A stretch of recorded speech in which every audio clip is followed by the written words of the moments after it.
Ding! Ding! Hey there, comic friends. I'm Travis, and it's time for our comic roundtable. And I got a full list of fellows here. We all have our infinite wisdom and knowledge about all things DC, or we're going to act like it anyway. We're going to talk all kinds of DC stuff. To start out with, we're going to go straight to the news. We'll talk comic books later on because, really, that's not what this is about. It's about everything else except for comic books. So the big news, of course, this morning from DC Comics was they told us who most of the creative lineup for the Rebirth is. Is that me? Who is that? The command center. It was the command center. Oh, okay. Okay. Okay, as long as it wasn't me. He's checking his answering machine real quick. Yeah, no kidding, right? So anyway, so we're going to jump right into that. I guess I should introduce my wonderful cast of friends here that I have talking comic books and all things wonderful DC with me today. Of course, I have my mainstay, Mike, Sergeant America. Hey, good to see everybody. And then next to that, I have Luke from Luke Batman Reviews. Hey, I'm just groovy. Remember, positive vibes. You're going to have to step up your Batman reviewing after the announcements from today. So we're all numbered, Luke. Just saying. And then next to that, I have the man himself, John DaCosta. John DC DaCosta. How's it going, John? Hey, how's it going, guys? How are you? Happy to have you here so we can talk all this new books. And, of course, we're going to be talking some Batman, since how we hit Batman 50 this week. So we'll be laying down some opinions on that. Should be fun. Next to that, we have Comics to Comic. How's it going, sir? I'm doing all right. Marvel fans annoy me. Let's keep going. Oh yeah, let's just throw it all out there. It's gonna be a good night. And next to that, we have Brandon McHammer. How's it going, sir? I'm all right. My sound keeps cutting in and out. It's on my end, but I heard that. So hi, how's it going? I love. You have a beautiful hat. That's all that matters. Yes. So yeah. Anyway, we're gonna jump straight into Rebirth, the big announcement this morning and whatnot. Comics to Comics. He has not seen any of this stuff supposedly, so we'll get his live reaction. So as all live reaction videos are, you have to make all these horrible faces and look really over the top as we announce everything that we're gonna go through here, right? Because otherwise it won't be a reaction video. All right. So, so I guess we just want to start at the top. Do we want to just run down the list of stuff? So you're going to screen share? So I will attempt to screen share what I can here. Let's see. Well, I don't know what I want to. So let's start out with Rebirth itself. Of course, that's going to be that 80-page comic that's coming out in May. It is 80 pages for $2.99. Bonus. Which is pretty awesome that DC has gone back to their holding the line at $2.99 mantra. I will share the cover here, I hope. Let's see here. Which is so fitting that, because tomorrow's Easter and all. Right. So am I sharing it? The theme. Yes. Yeah. So here we got this is the cover. It's a wraparound cover, actually. Really, the Trinity and I think a little bit of Flash are on the front, and then the rest of them are on the back of this wraparound cover. So them clearly reaching out, and you all know who that hand is, right? Anybody got an opinion? That's Alfred's hand, right? That's his severed hand floating in the sky. Oh, God. I'm like Too soon. I'm trying to think. I'm like, shit, I'm gonna look like an idiot. I don't want to just say. Yes. I thought he was going to say like Phantom Stranger or something like that. Yeah. So yeah, I don't know. I don't know who it is. I mean, I guess maybe we can have a guess as to it. I don't know. I don't know who it is. But I am. So when they announced this part of it, it was like, there'll be some people coming back, some people dying, and who knows what else, right? The most shocking moment in comics, something along those lines. Of course, you know who said that, right? The guy who doesn't make comics, Dan Didio. Dan Didio said, this is it's gonna have this most shocking moment in comics or something like that. So. Yeah, his laugh was annoying me during the. Oh, no doubt, right? Oh God, man. Nothing against the guy, but yeah. No, it's that. Damn, Didio. God. But yeah, so it was of course I'm going to get this. I think it's crazy anybody who doesn't. Oh yeah. I mean, you're even remotely interested in the DC universe. At that price point, why wouldn't you be buying it? Exactly. But yeah, I'll be curious. So they describe this as basically being a chapter. The New 52, the DCU, was just other chapters in this great multiverse of the DC universe, right? Okay.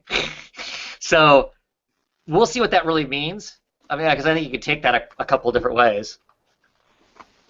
Anybody got any real opinion on the Rebirth book itself? I thought it made sense. I mean, you got all the major events we had in Infinite Crisis. So I mean, all of them. I mean, Sure. It makes sense. I mean, it's not like out of left field. Well, if you're not used to like Ex Machina, like Rebirth and all that, then you probably haven't been reading comics very long. Like if it really gets or you've stopped because they're gonna happen, and so Yeah. it doesn't bother me really. And I thought it was interesting they kept mentioning what's missing, and they said what's missing was the legacy before 52. Right. I guess that was one of the nice things about that chat, and I guess actions will back up hopefully the words of that whole presentation, because they kind of admitted to some of their own fallacies, that they dropped the ball in places when they relaunched the New 52. They kind of threw out some stuff that maybe they shouldn't have, and that they kind of needed to go back and pull some of that stuff in. They didn't get horribly into specifics, but they did talk a bit about the fact that they kind of lost some of the soul of what DC Comics is, and they kind of want to get back to some of that. And further, when they start introducing the creators and start talking to them, Jeff Johns especially was talking about the fact that how much of the writers were talking about the character-based stuff about the books and whatnot, which I personally appreciate, just like Jeff Johns does. You give us good characters, and then everything else kind of falls into place. And those are rich and interesting characters. The stories kind of fulfill themselves then, at least for me. So, I don't know. I'm interested as far as that goes. So hopefully, like I said, it backs up their words. So, and of course, then they went on to start their creative announcements and whatnot. And I have a couple different sites that I am looking at as far as who's there. I've got the CBR, the Comic Resources page. I also have the Multiversity Comics page. It has like a flowchart breakdown of who's on what. So I don't know. Well, I'll use the Comic Resources one because it seems like it keeps it in groups. And I'll just kind of read off, and well, no, it doesn't keep it in groups. It kind of makes a mess of things. I think IGN's got one that's not too bad. Do they? Yeah. Okay. Well, so we'll just start out with Batman. So they announced Batman. Tom King, as rumored, is going to be the writer on the book, with art by David Finch and Mikel Janin. What? On art. That's a good choice. Okay, so Ooh. yeah, so here's my thing: is if they kind of made it sound like they were attempting to, like when Jim Lee is talking. Jim Lee's going to be on a book, and when he was talking, he said they were looking for artists to kind of match up with each other in some sense. I don't know how those two artists match up with each other, though. And here's the other thing that's not on my list: Jodie Bellaire is doing the colors for Batman, which I think is awesome. She's an awesome colorist. She seems to be pretty stoked about it. I think this is the first DC book really she's done, other than like some Vertigo work, I think. So, Interesting. kind of. So I don't know, is she going to color both artists, or is Cox still going to color Janin? Because I think part of what makes Janin look so good is Cox's colors. So I don't know how those two artists match up with each other. I mean, everybody goes, "Oh no, Travis hates Finch," so what's that going to be like? His Well, Batman's awesome. Though. I've been on the record many times to say his Batman is stellar. I mean, he makes It's solid. he does a serious badass Batman. I just don't want any women in the book, and it'll be okay, right? That's a different video, man. Don't get into that. I was gonna bring up the new Batman uniform from 50. Yeah. My first reaction was not positive. Oh. But after I've seen David Finch's take on it, when he had that, there's an illustration floating online right after the Rebirth announcements. I'll see if I can find it while we're talking. Batman. Solid. It looks awesome. He actually made me like it again. If we're going to talk about that, when I first saw it, I thought it looked like the interior of like a leather car. Like, and I was like, I don't know if I can get into this. But I was thinking they're going to get a new artist to take it on. So I like both of those artists on Batman. Not necessarily on a lot of other things, but that's a good team. Well, Well, see, I'm kind of, sold to some degree just by the whole. I've got so many things open here. Let's see. I kind of wanted some bigger names for Batman because it looks like Snyder hogged all the rock stars. Oh yeah, for his book for sure. Let's see. That's amazing. He doesn't need all that. Come on, man. Share the wealth, bro. Come on. Get over to Batman. Snyder's doing a book? Oh, Still? sorry. I'm getting ahead of myself. Hold on, Heisey. We'll get there. The orange in the outfit, though, the trim around that, is that supposed to... Trim, the Tron. Go on. Yeah. Well, that's how they say it up north. You gotta understand. Yeah, sorry. Trim. What is that? Does it signify something? Does it mean a lighter Batman or more attention, or going away from all gray or dark? What are we talking about? The Batman outfit. Yeah. You went up in your own little universe. Well, I know. I didn't see something that was orange though. Well, I thought the trim around it, or is it yellow? Is my color right. Yeah. This is a Finch cover for Batman. Oh, it's much lighter. I like that. Like it's not a heavy yellow trim there. Yeah, no, it's just right. So it's just a little outline around the bat, right? Yeah. That makes the bat pop out and stuff. Yeah. I like this uniform. I don't know that I'm sold on the codpiece kind of thing, but codpiece is always He's got a piece. They always look kind of weird, right?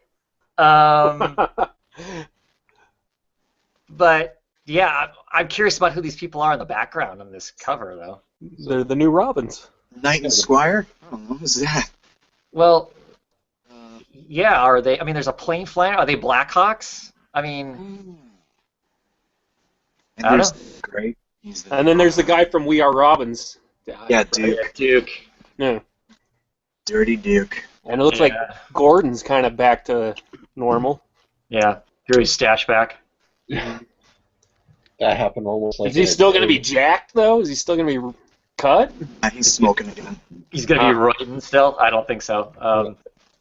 But yeah, so I don't know. See, the problem is now we got the creative teams. Those creative teams sound interesting, but we still don't know how they're going to be used, right? Mm-hmm. Because I mean, if it's going to be just an ongoing storyline and we're going to jump between those two artists, I don't know how. Well, okay. Would you rather have it one of the months it's one artist and then the other one's the other, or would you hate? I would hate having intersection pages. Like one page it's Finch, one page it's Jen, and I'd much rather have that would be even worse. That would even be worse. Well, the one team announced how they were going to do it, which makes sense. We'll get to that. We'll get to that one in a minute, but that plan I think probably best if you can do it. They should just Black Mirror it. Exactly. Do a bunch of issues with one artist and then a bunch of issues with another artist. Mm-hmm. Right. What CDC is referring to is during the Snyder's run on Detective Comics, Jock was doing basically the main Batman story, and then there was a Skeleton Key story in amongst that had Francavilla doing a story that was more Jim Gordon and Jim Gordon Jr. centric, which was really cool, right? So yeah. Anything else we want to say about that? Sounds cool to me. I'll definitely be picking that up. Yeah, I'm on board. I'm on board right now just because I think King's been firing on all cylinders writing-wise. So I want to see his take. Him have free reins on Batman should be pretty awesome. So from there we go on. What was that? I was just gonna say I should have kept Gordon as Batman, but I guess that Bruce Wayne guy, he'll do okay. So let me find the mute button for Mike. You know, King was excited on the panel. Oh my Yeah. God, this is me. Well, but see, that other thing that's awesome is he's still a fan of the other creators that are there too. So Yeah. I mean, he's still new enough to comics that I think he was just freaking out the fact he's on stage of all those other people. So. Love seeing that. That's- Oh yeah. When you see the creators are super excited about what's going on, it's hard not to get excited too.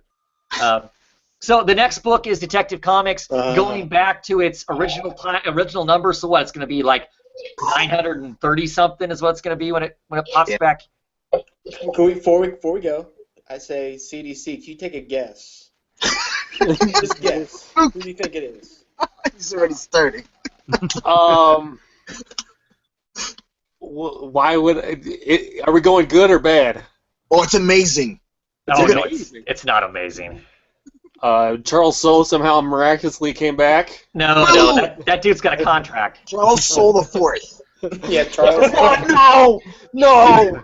Okay. Now listen. This is the book that, of course, I had the caveat with. I was like, oh, but then I heard. I mean, this is the book you asked me about. You know, there are legacy books that I'm going to keep picking up regardless. You know, this is the one I went, oh yeah, but then I heard.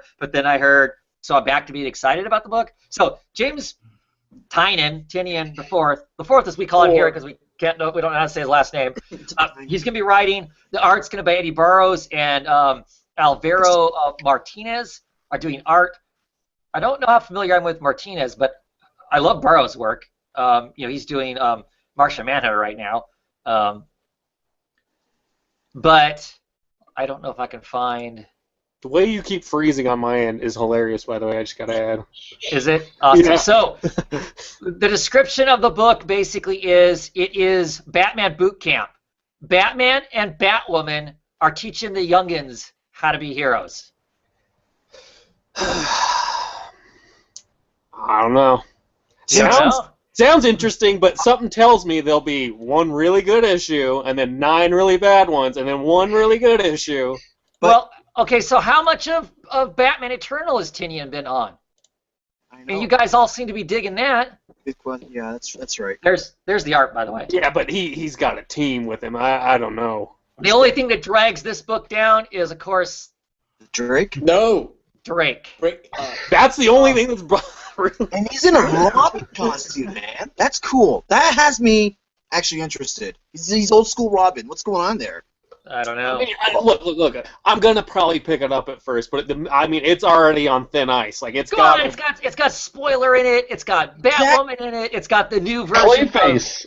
It's got the new version of. You're making it worse on me. You don't realize that you're not selling this to me. You're making it worse. It's got all those things you like, but it's still got this shit writer. You got vintage Drake, vintage spoiler. Oh, come on, man. They're gonna revisit that teen pregnancy issue. Okay, I'm off now. I was on the book. I'm done now again. I'm back to hating it. So thanks for that. Oh. If this is a spoiler Drake melodrama, I will be pissed. It is. Pissed. And it'll just have Batwoman folding her arms and just shaking her head at the end of every issue like a sitcom. I'd read the hell out of that. The credits. Those kids. Well, and the fact they couldn't explain what Clayface was going to be doing, that's what makes me interested. I wanted him in the Batwoman, and I'll it'll check be it interesting. out. I just know that if it sucks, I'm not sticking with it. Clayface is gonna be the guest of the week. 1 week he'll be Red Hood. Next week he'll be Grayson. Well, I'm picking up Batman for sure. Like that's I'm guaranteed. picking Detective. I can check it out. Give it a shot, right? I have to give it a shot just as a fan, but oof. It's detective and it's got a bunch of characters in it that I like. Yeah. So I'm on board. I'm on board until they mess it up. And, For me. and all you naysayers out there, I'm looking at this thing as positive. So Or you can Okay, but I don't want any It's not spoilers of what's coming up. But just tell me, is that as bad as it gets? no. Oh, come on. Yes. No. Well, there's one other one that I've grown about. There's a bunch of them I don't care one way or the other. So I mean, I don't know. To me, that's one of the worst because it's one of the comics I'm going to get, Yeah. and I'm going to suffer through whatever that is. So Okay. so next up is Nightwing. Okay. course, Oh, boy. because we lose Grayson, we get Nightwing, Oh, boy. Nice rebound, Travis. written by Tim Seeley, Oh, okay. Okay. with art by Javi Fernandez and Marcus Toe. Yeah. Okay. So, let's see if I can find the cover for that one. I'm cool with that. Now, Is he Mike, got a is new this the costume? guy- And Little Boy Blue. that's right. He's Blue going trim back. back. All He's right. going back. They should have gotten to something else, Can we like talk green. about something besides trim? Anyway, breaking out There the was sweat. a discussion about that on if it should have been blue or red. So, so there we go. Grayson Okay. back in blue. They actually changed his costume again, so his costume is a little different. got It was interesting to listen to Seeley talk about this. The title of the first arc is Better Than Batman, so that's pretty funny. That's All right, awesome. cool. That's awesome. More and- than a Batman. And it's basically kind of a story about that he's been mentored by the best superhero supposedly, True. Batman, and now he's going to get mentored by somebody else. Which I don't know that I'm sold on that, because if Batman's like the alpha of Lady Shiva? super. No, it's some. Oh, they know. Yeah, they said who it was, but I don't remember who they said it was. Is it a known character? It didn't sound familiar to me offhand. I don't Okay. remember that, Travis. You don't I don't remember them that? saying that either. Yeah, Okay. it was something like a bird's name, like I do. Pumpkin or Pumpkin? Pumpkin lips. Yeah, I don't know. This little blurb that's here that I'm looking at right offhand, it doesn't say anything about it. But they did. They did. They said it was going to be. They said who it was. So I'm interested in that. see, I just don't know if I can get back in on a Nightwing book. I really liked Grayson. I didn't really care for Nightwing before that. I know. I don't know.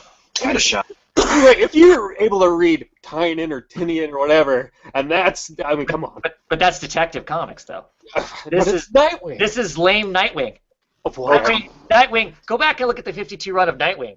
And Yeah. Where's the thought? he gets his ass handed to him on. That makes me inspired to read Nightwing like nobody's Yes. business. Let me tell you. Yes. Well, if you're reading Spider-Man at the same time, it's a lot. There you go. I can't read that either. So, okay. So, I was like freaking out. I was freaking out on that during that Chicago storyline. I was getting hate mail from people from Chicago saying, "What's your problem, bro? What's Chicago?" I'm like, "Nothing. I don't want Nightwing there." yeah. And the Bulls suck. There you go. All right. So, next up is Batgirl. Oh, I was. But that wasn't me, was it? Okay. So, No. Batgirl, written by Hope Larson, and Okay. art by Raphael Albuquerque. That's Oh, cool. I'm picking that up. That's cool. I am so all over that just because the art is going to be awesome on it. Hope Larson, who's never written a Hero book. superhero book, has written a ton of original graphic novels. Mm-hmm. She is a pretty smart lady. She understands the young girl vibe, but I don't know that I think it'll be done better than the current creative team. A bunch of white guys. I've heard nothing but groans from everyone about that, so it'd have to be. Oh, man.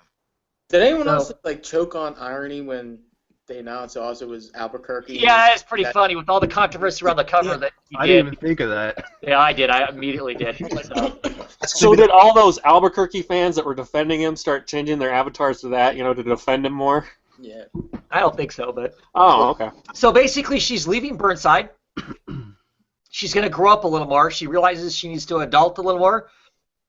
So she's kind of going off to find herself, supposedly. She's going to spend some time in Asia. While she's there, she's going to train and clearly get into some rumbles and other mischief and whatnot. I'm back on the book. It's once a month Yeah, at that's $2.99. Definitely. Then. $2.99 with that art and stuff. I don't know. To me, it seems I'm excited to see a fresh person writing some of these books and whatnot. So I'm excited about that part of it too.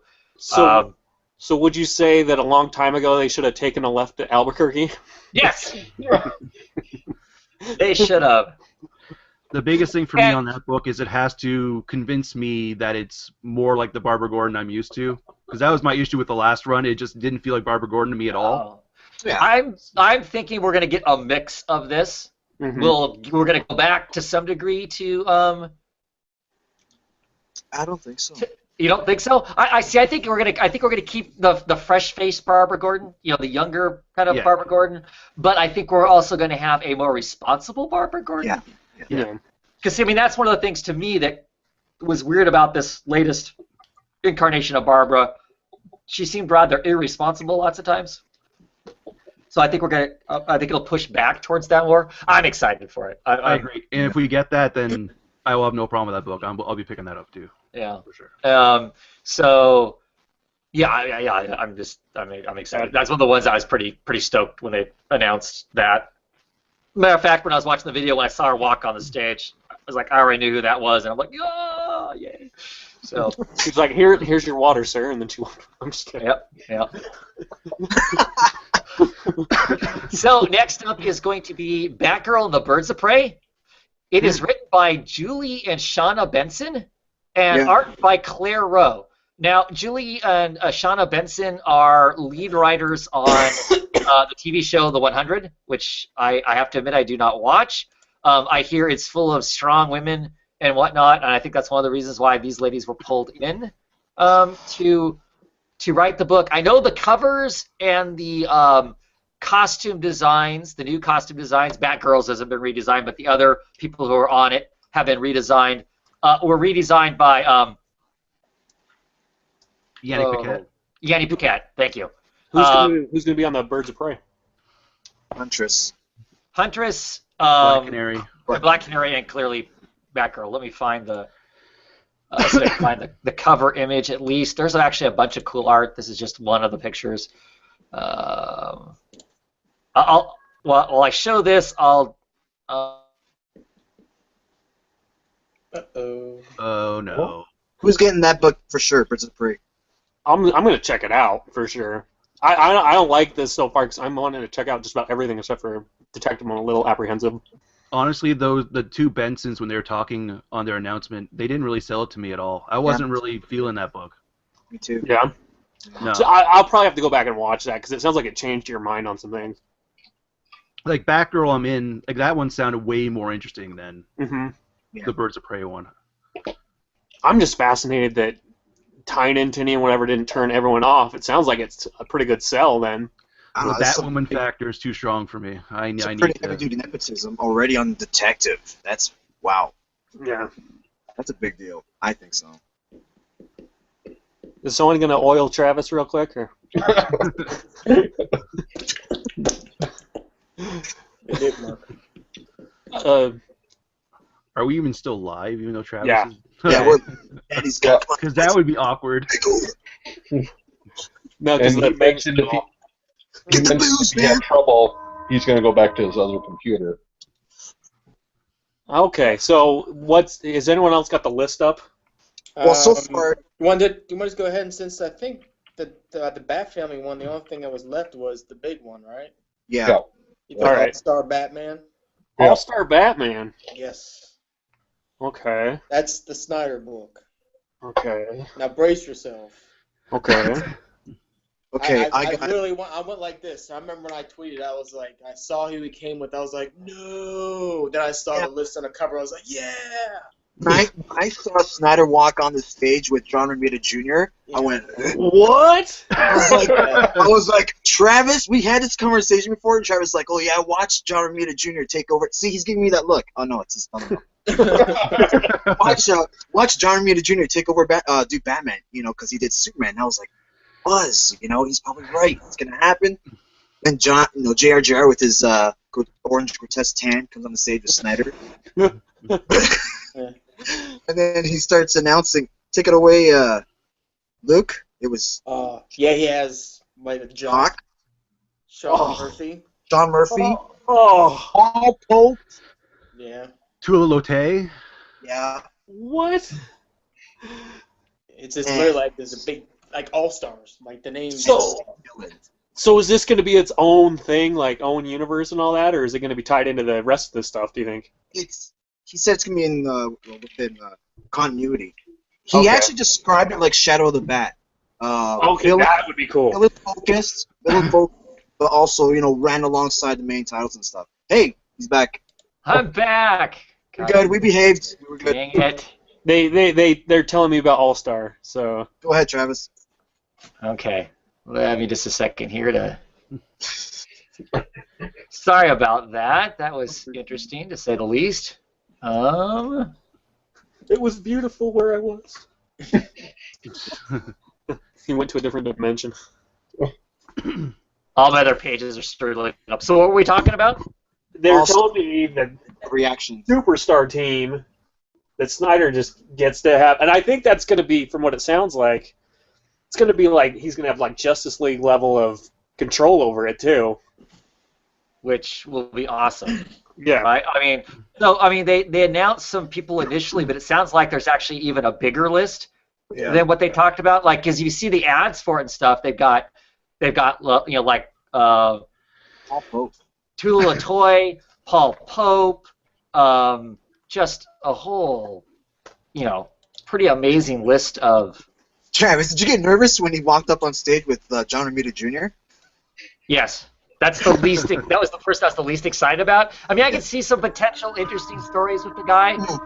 Yeah. I mean, I just hope there's no children or, things He's gonna draw like Damien. that. The moment he draws Damien, dropped. Yeah.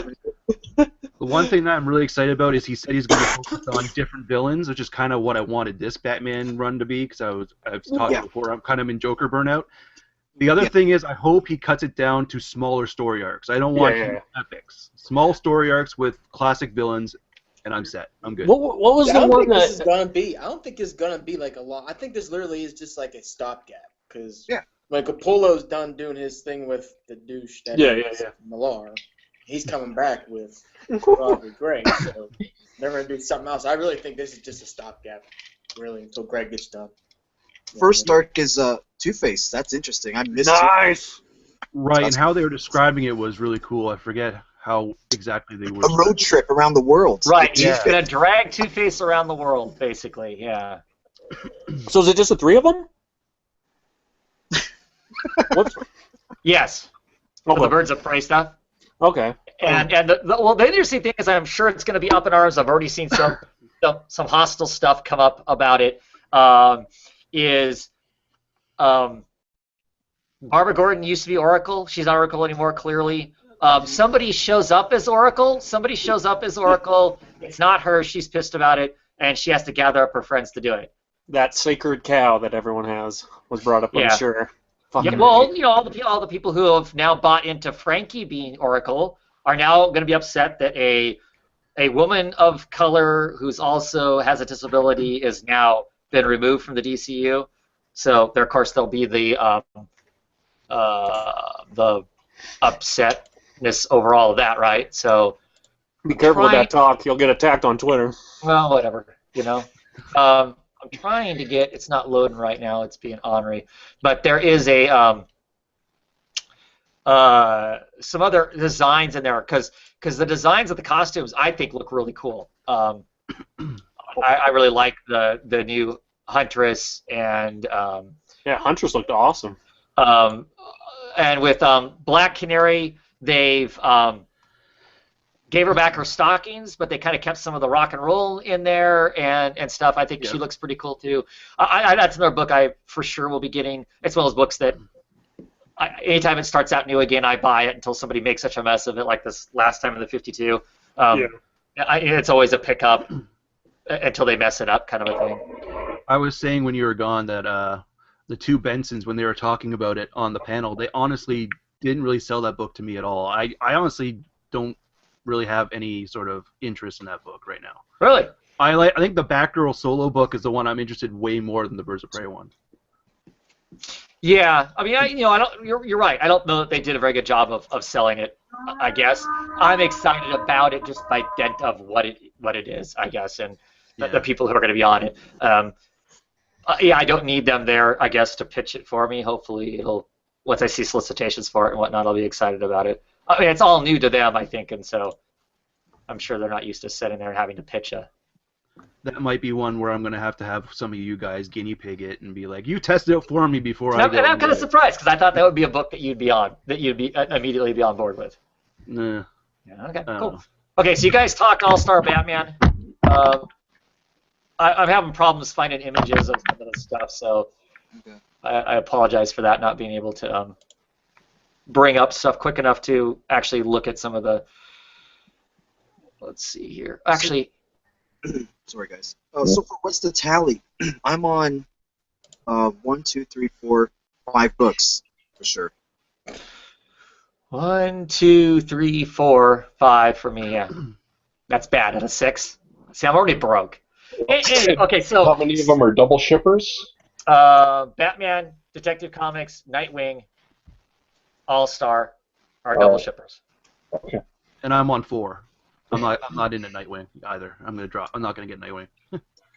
So next up is Action Comics. Dan Jurgens is writing that with art by Patrick Zurcher and Tyler Kirkham and Stefan Segovia. Segway? Sure. So Patrick Zurcher, he was the guy that was the artist for Green Arrow, right? Or is the artist right now of Green Arrow, isn't he? I believe so. Yes. Yeah. So I know some people are excited about having Dan Jurgens back at Action Comics.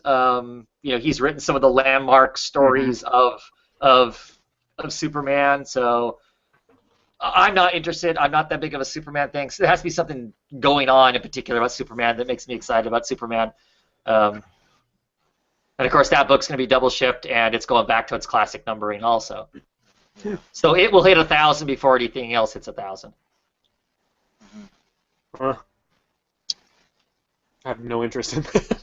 Yeah, we're all major Superman fans here, right? So I have the Superman American Alien. I have that in my shop in my bins. I'm waiting for it to be done to read it. I'm hearing it's good. Yeah, that's what I keep doing too.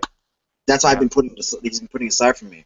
So it's awesome, John. You're gonna love it. So I'm like, okay, I'll eventually get to it. No rush, but. Well, to me, it strikes me those things I can pick up in a trade too, for that matter, as far as that kind of because of the format that it is. Yeah.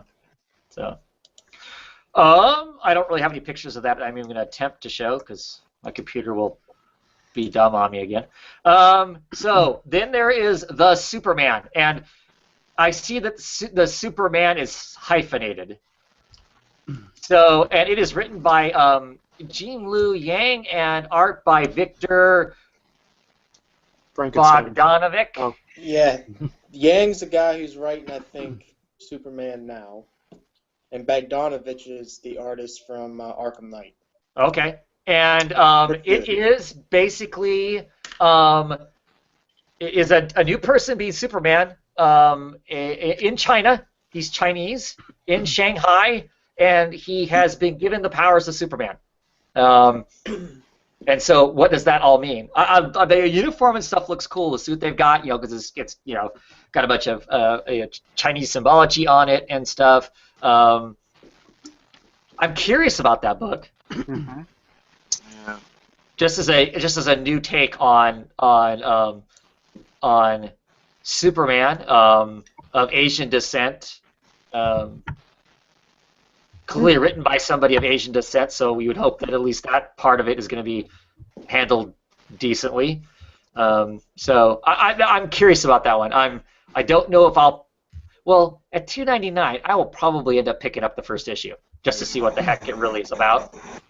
I don't envision myself staying on that book though, but unless there's something really special, particular about it. But I'm assuming it's a monthly. I don't think you. Book. Yeah, it is. It's a monthly book. Okay. Yeah, we'll see. Kind of on the fringe, I might pick it up, I might not, Right. Sounds interesting. Right, because it's just enough of a different take that makes me curious. So next up is Supergirl. Finally, we're getting a superhero girl back again. Steve Orlando is writing, and Brian Ching is on art. So we know Orlando. He's writing Midnighter right now. He's written some of the Batman Eternal Robin. What is the artist done? Can you tell me offhand? I was trying to do some research on that guy. Yeah, I'm not. It's not ringing a bell for me right offhand. But I kind of like the art that I saw. Let's see if I can find.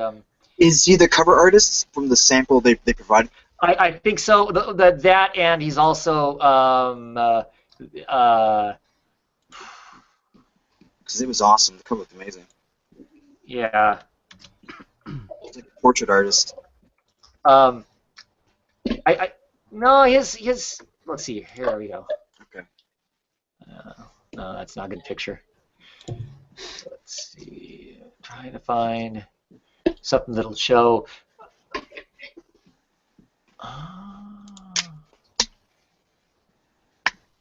Okay, let's see if I can screen share this. Originally, I was better prepared than this, but when my computer went down, everything got shut down with it. So, my apologies. So I don't know if we can see that very well or not. On the left here. The left-hand side is the Supergirl stuff. On the I believe on the right is Action. Gleason. Superman. Right is Gleason, I think. That's Lisa. That's his Superman. Oh, okay. Because Gleason's doing Superman, huh? I wasn't gonna get it. Yes, that's the next one. Is Tomasi and Gleason are doing Superman together. I'm picking that up. Yeah. I'm picking that up. But Yeah, Supergirl sounds cool. They're still using Cyborg Superman as her dad. Kind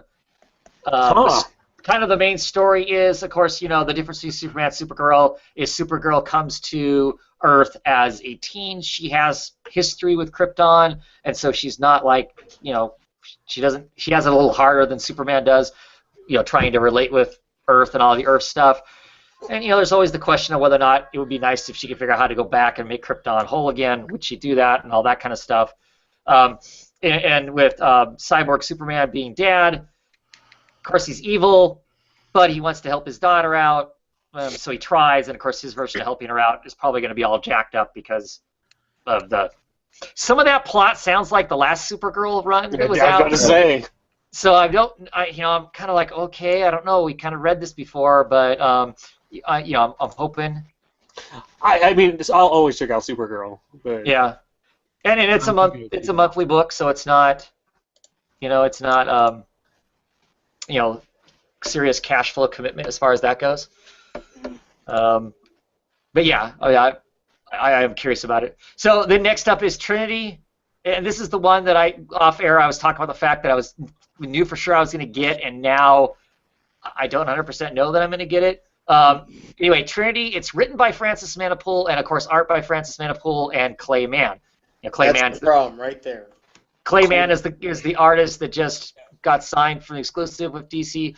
I don't know. My problem is how good of a writer is Francis Manapul? Yeah, that's the problem. It's like right there is two strikes. Because other than Gleason, who did fantastic, I'm sorry, writer artist combos just really get me nervous. Well, yeah, I've been burned too many times.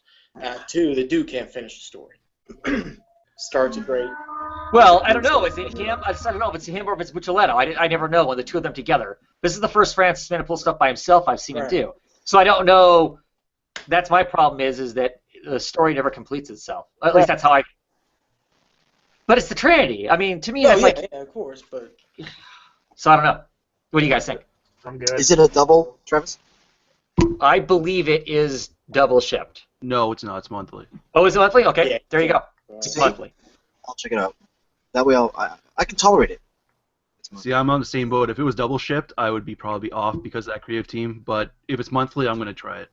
And I'm dying for a Justice League book. That's my problem, too. So maybe I will. With it being monthly, I may give it a shot. I'm sure some of the art will look awesome. I just don't know. It's a story. Yeah, same. It's got to have something going on in it, though. Besides them striking some, really gorgeous poses. So next up is Superwoman by Phil Hernandez, with art by Phil Hernandez and Emmanuel Lupacino. There you go. Thank you.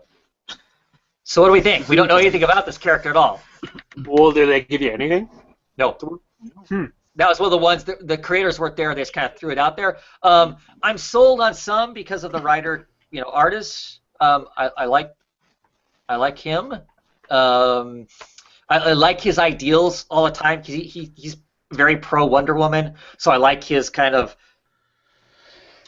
I'll be curious to see what he brings to a character I know nothing about, because he has strong ideals and he has strong convictions. And if the company lets him do strong ideals, strong convictions, we could end up with a really strong, character that's really interesting. So I think they said it was a new character too. So right. Yeah, I knew that. I was just wondering if they gave any kind of background or anything. They give us. Just because of that. And this is where DC's $2.99 price point works out great. Right. I'm definitely going to try it because it's something new.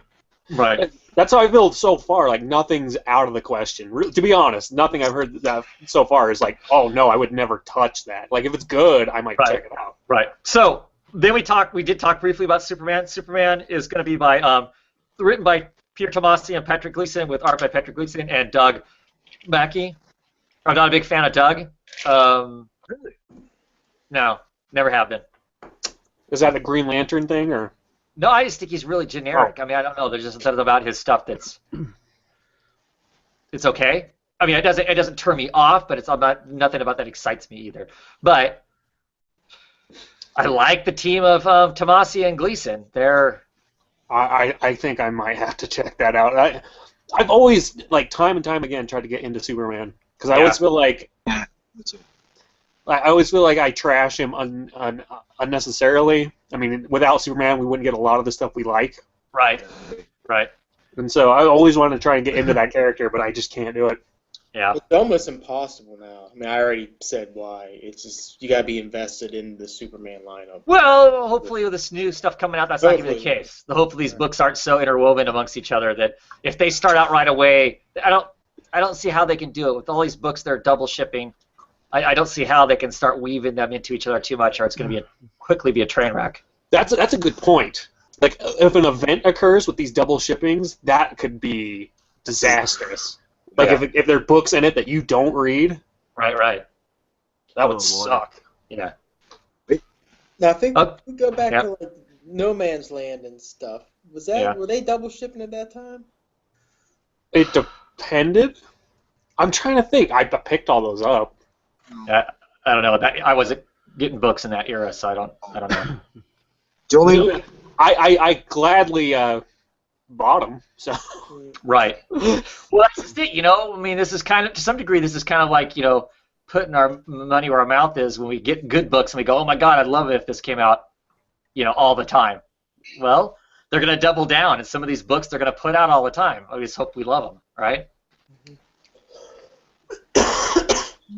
So, anything else you want to say about Superman? I'm on the fence with Superman. I know I love those guys, Tomasi and Gleason, but we don't talk anymore. We're not friends, so yeah. I'm not speaking terms lately. They gotta come to me. Yeah, there you go. So next up is Wonder Woman. Oh boy! Don't tell me it's the Finches. Yes. Yes, sir. And their cousin is on it. And their cousin. So it is Wonder Woman, written by Greg Rucka. Oh yes. with art by Nicola Scott. What? Okay, no. And funny. Lehman Sharp. No, dead serious. This is the one Travis and I were screaming about. I was running around the house going, ah! What about their indie book? So their indie book is taking a break, and issue 6 will be back in April of 2017. Holy shit. Yeah. So meanwhile, I'm looking to the side of me, and I'm looking at all these Rucka Wonder Womans, and I'm like, oh, I missed you. So here's the thing. Here's the thing with the whole Black Magic book. They're putting it off to the side because this book, what they're getting to write, is what for the last 10 or 15 years, Greg and Nicola have been wanting to do. All this book all along. I mean, this is something they've begged to do, wanted to do when they first met each other. This was the book that they wanted to work together on was this Wonder Woman book. When does this come out? And the Wonder Woman book? Yeah, I want to. Is it June? Oh, Yeah. I think it's one of the first books to come out. Awesome. So here's the thing. This is how it's going to be written. The stuff with Ian, was that his name? Liam Sharpen? Yeah, Sharp. Those stories are going to be on the odd issues 1, 3, 5, and that will be set in the current time frame, and the even numbers 2, 4, 6, will be set back like it's called. They're calling that part year 1, and it's set back in the kind of diabolical. Well, not diabolical. The kind of messed up history of Supergirl's past.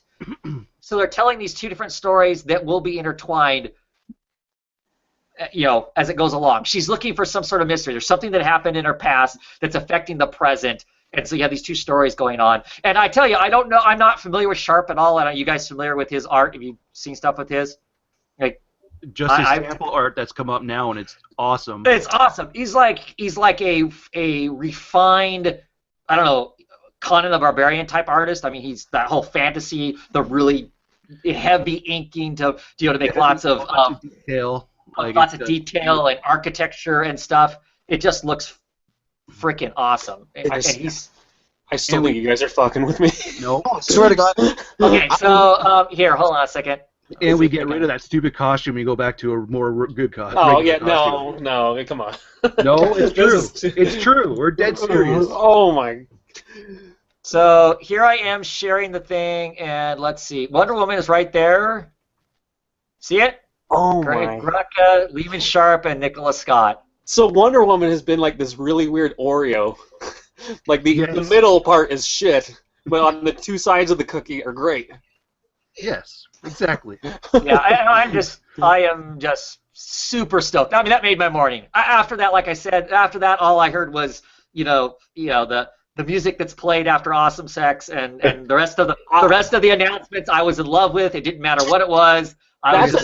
That's a double dip comic. That's legitimately one that you get to trade too. Yeah, right. Yeah. I dropped a giant F-bomb at work, and my boss is like, "Are you okay?" I'm like, "Yeah, I'm fine. I'm great. Thank you." I dropped something on my foot. Yeah. That's a definite. Like, I will drop things before I would. I just couldn't believe it. And if you're interested in the kind of the history, because I mean, there was a time when Greg Rucka said, "I basically don't see myself ever working for DC again," and a lot of that kind of stuff. You can go to his Tumblr page and read, and he kind of talks about some of that, how he kind of came to terms with that and had some coming to Jesus conversations. Well, and he did do that. What was it called? Well, right. That was kind of a one-off because they had to do with those characters, and that's kind of what this is too. But supposedly he had some conversation with DC about what he had problems with, and I think DC had a conversation with him about what they had problems with, and hopefully they have it all worked out.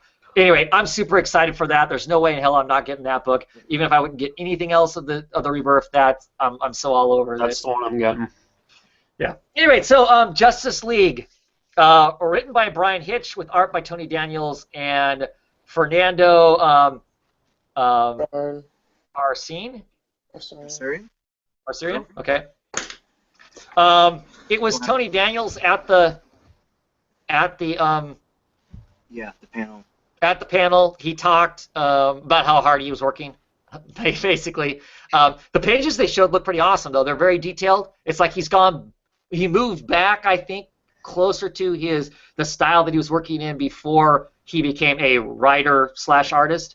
To me, it seems like he's moved more back into that style of his art, because his art got a lot looser and a lot less detailed when he was doing double duty. It's double shipped. I have an opinion one way or the other about Hitch, I guess.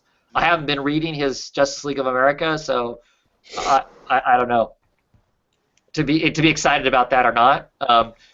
The team is mostly the typical makeup. It does have 2 Green Lanterns in it, so it has Roz and Simon Baz and yeah, the one Jen, the one Jenny who took up the Power Ring. Power Ring, yeah. Yeah, she's the other Green Lantern. So that's interesting. So I don't know that I'm going to pick that up. I haven't decided on that. Next up is The Flash, written by Joshua Williams, with art by Carmine DG and Domenico. Thank you. And Neil Ogle, right? Ooh. I'm not particularly a Flash fan, so I don't know that.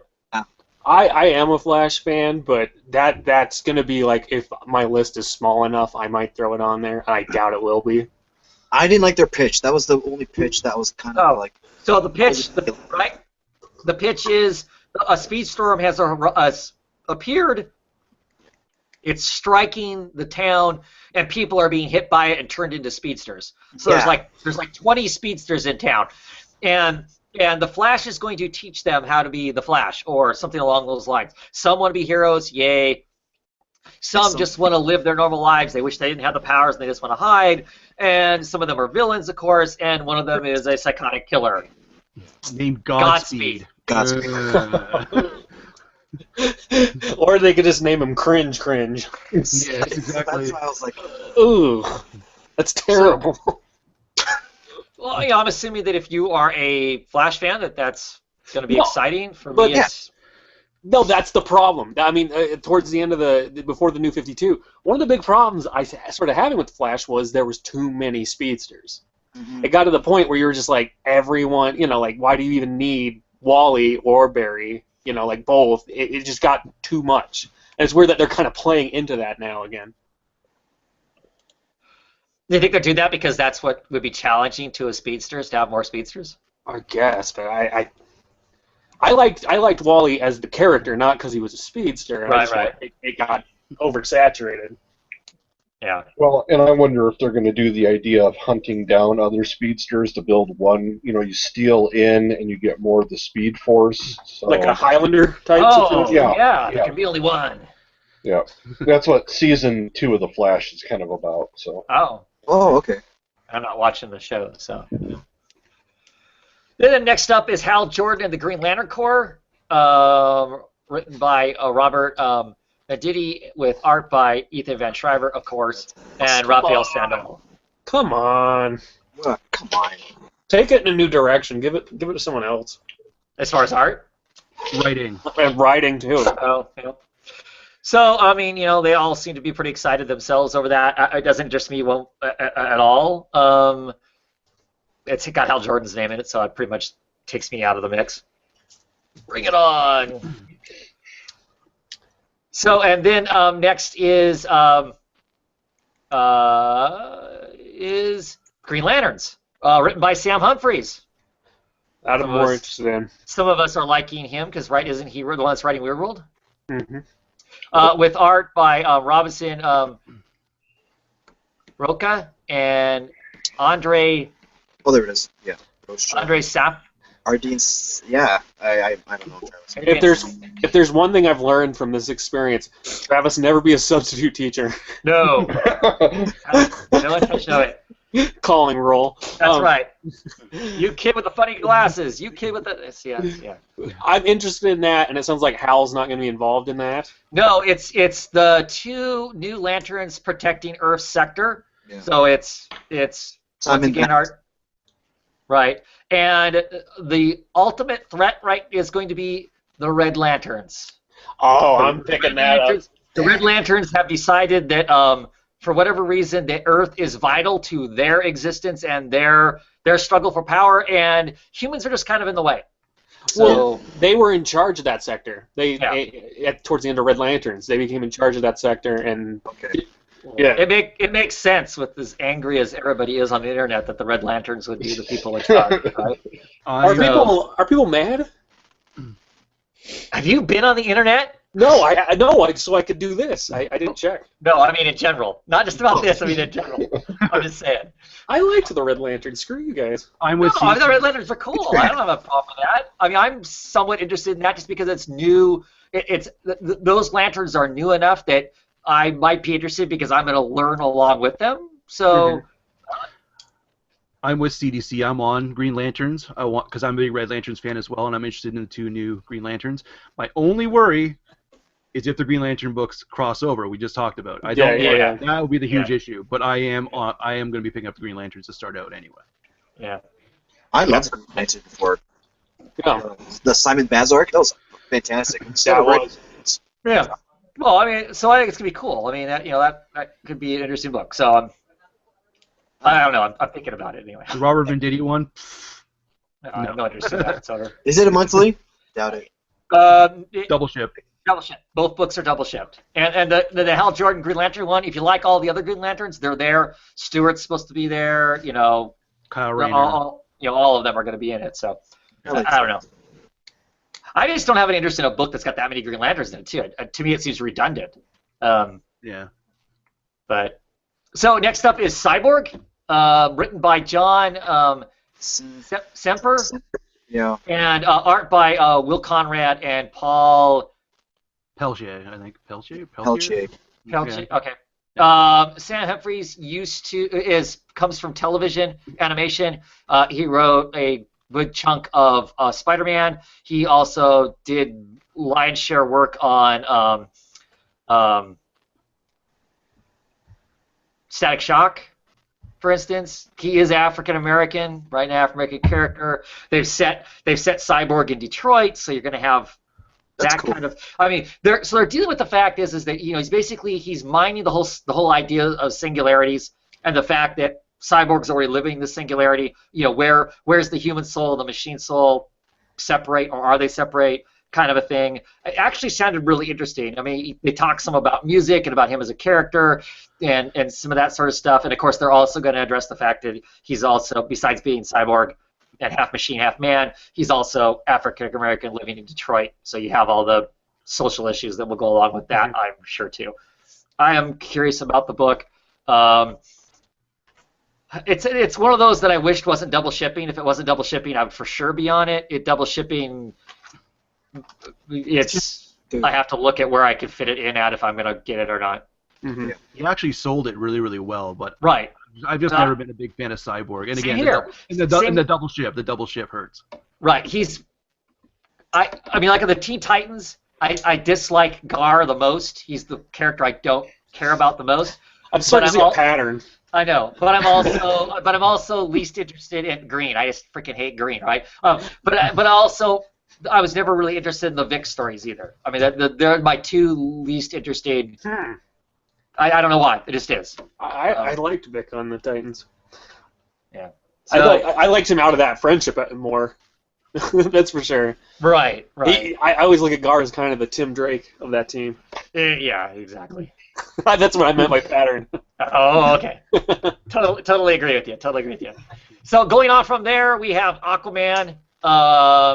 Dan Abnett and Brad Walker writing it. Brad Walker and Jesus Marino and Phil Verones are doing the art on that.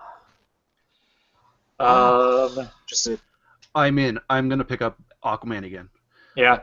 It feels like it's going back to its roots. They're focusing on Aquaman and Mira's relationship. And the first story arc, they're talking about how Arthur is trying to take away the whole secret of Atlantis. He actually wants to make Atlantis known to people, and it's causing kind of a rift or something. Right. So he wants Atlantis to be part of the world as opposed to being its secret, kind of a thing. So he's working on that. Of course, he's got all these hats that he wears. He's a superhero. He's the king. He's all this different stuff. Looks like they're going to have some great. Black Manta stuff go back on in there, of course, because he's like the classic villain, right? Kind of a thing. They do talk about there's one scene where Arthur is taking Mira back to that first restaurant from the first issue of the New 52, where Aquaman is there, and introduces her to clam chowder for the first time. So there's some good laughs on the panel about that. So it's delicious. Yeah, I mean, it sounds like it might be fun. I don't know, so I don't know. I might check that out. I'm a huge Aquaman fan, so. And Aquaman's back to orange, not black. Okay. Yeah. It did get a bit nutty there when he's going to like his high school reunion and stuff, and like I was like, no, because I liked at the beginning where it was like, no, he's a serious character now. We're building him as a serious character, and then they started going goofy again on him, and I just thought that was right. That's when I went away from it. Right.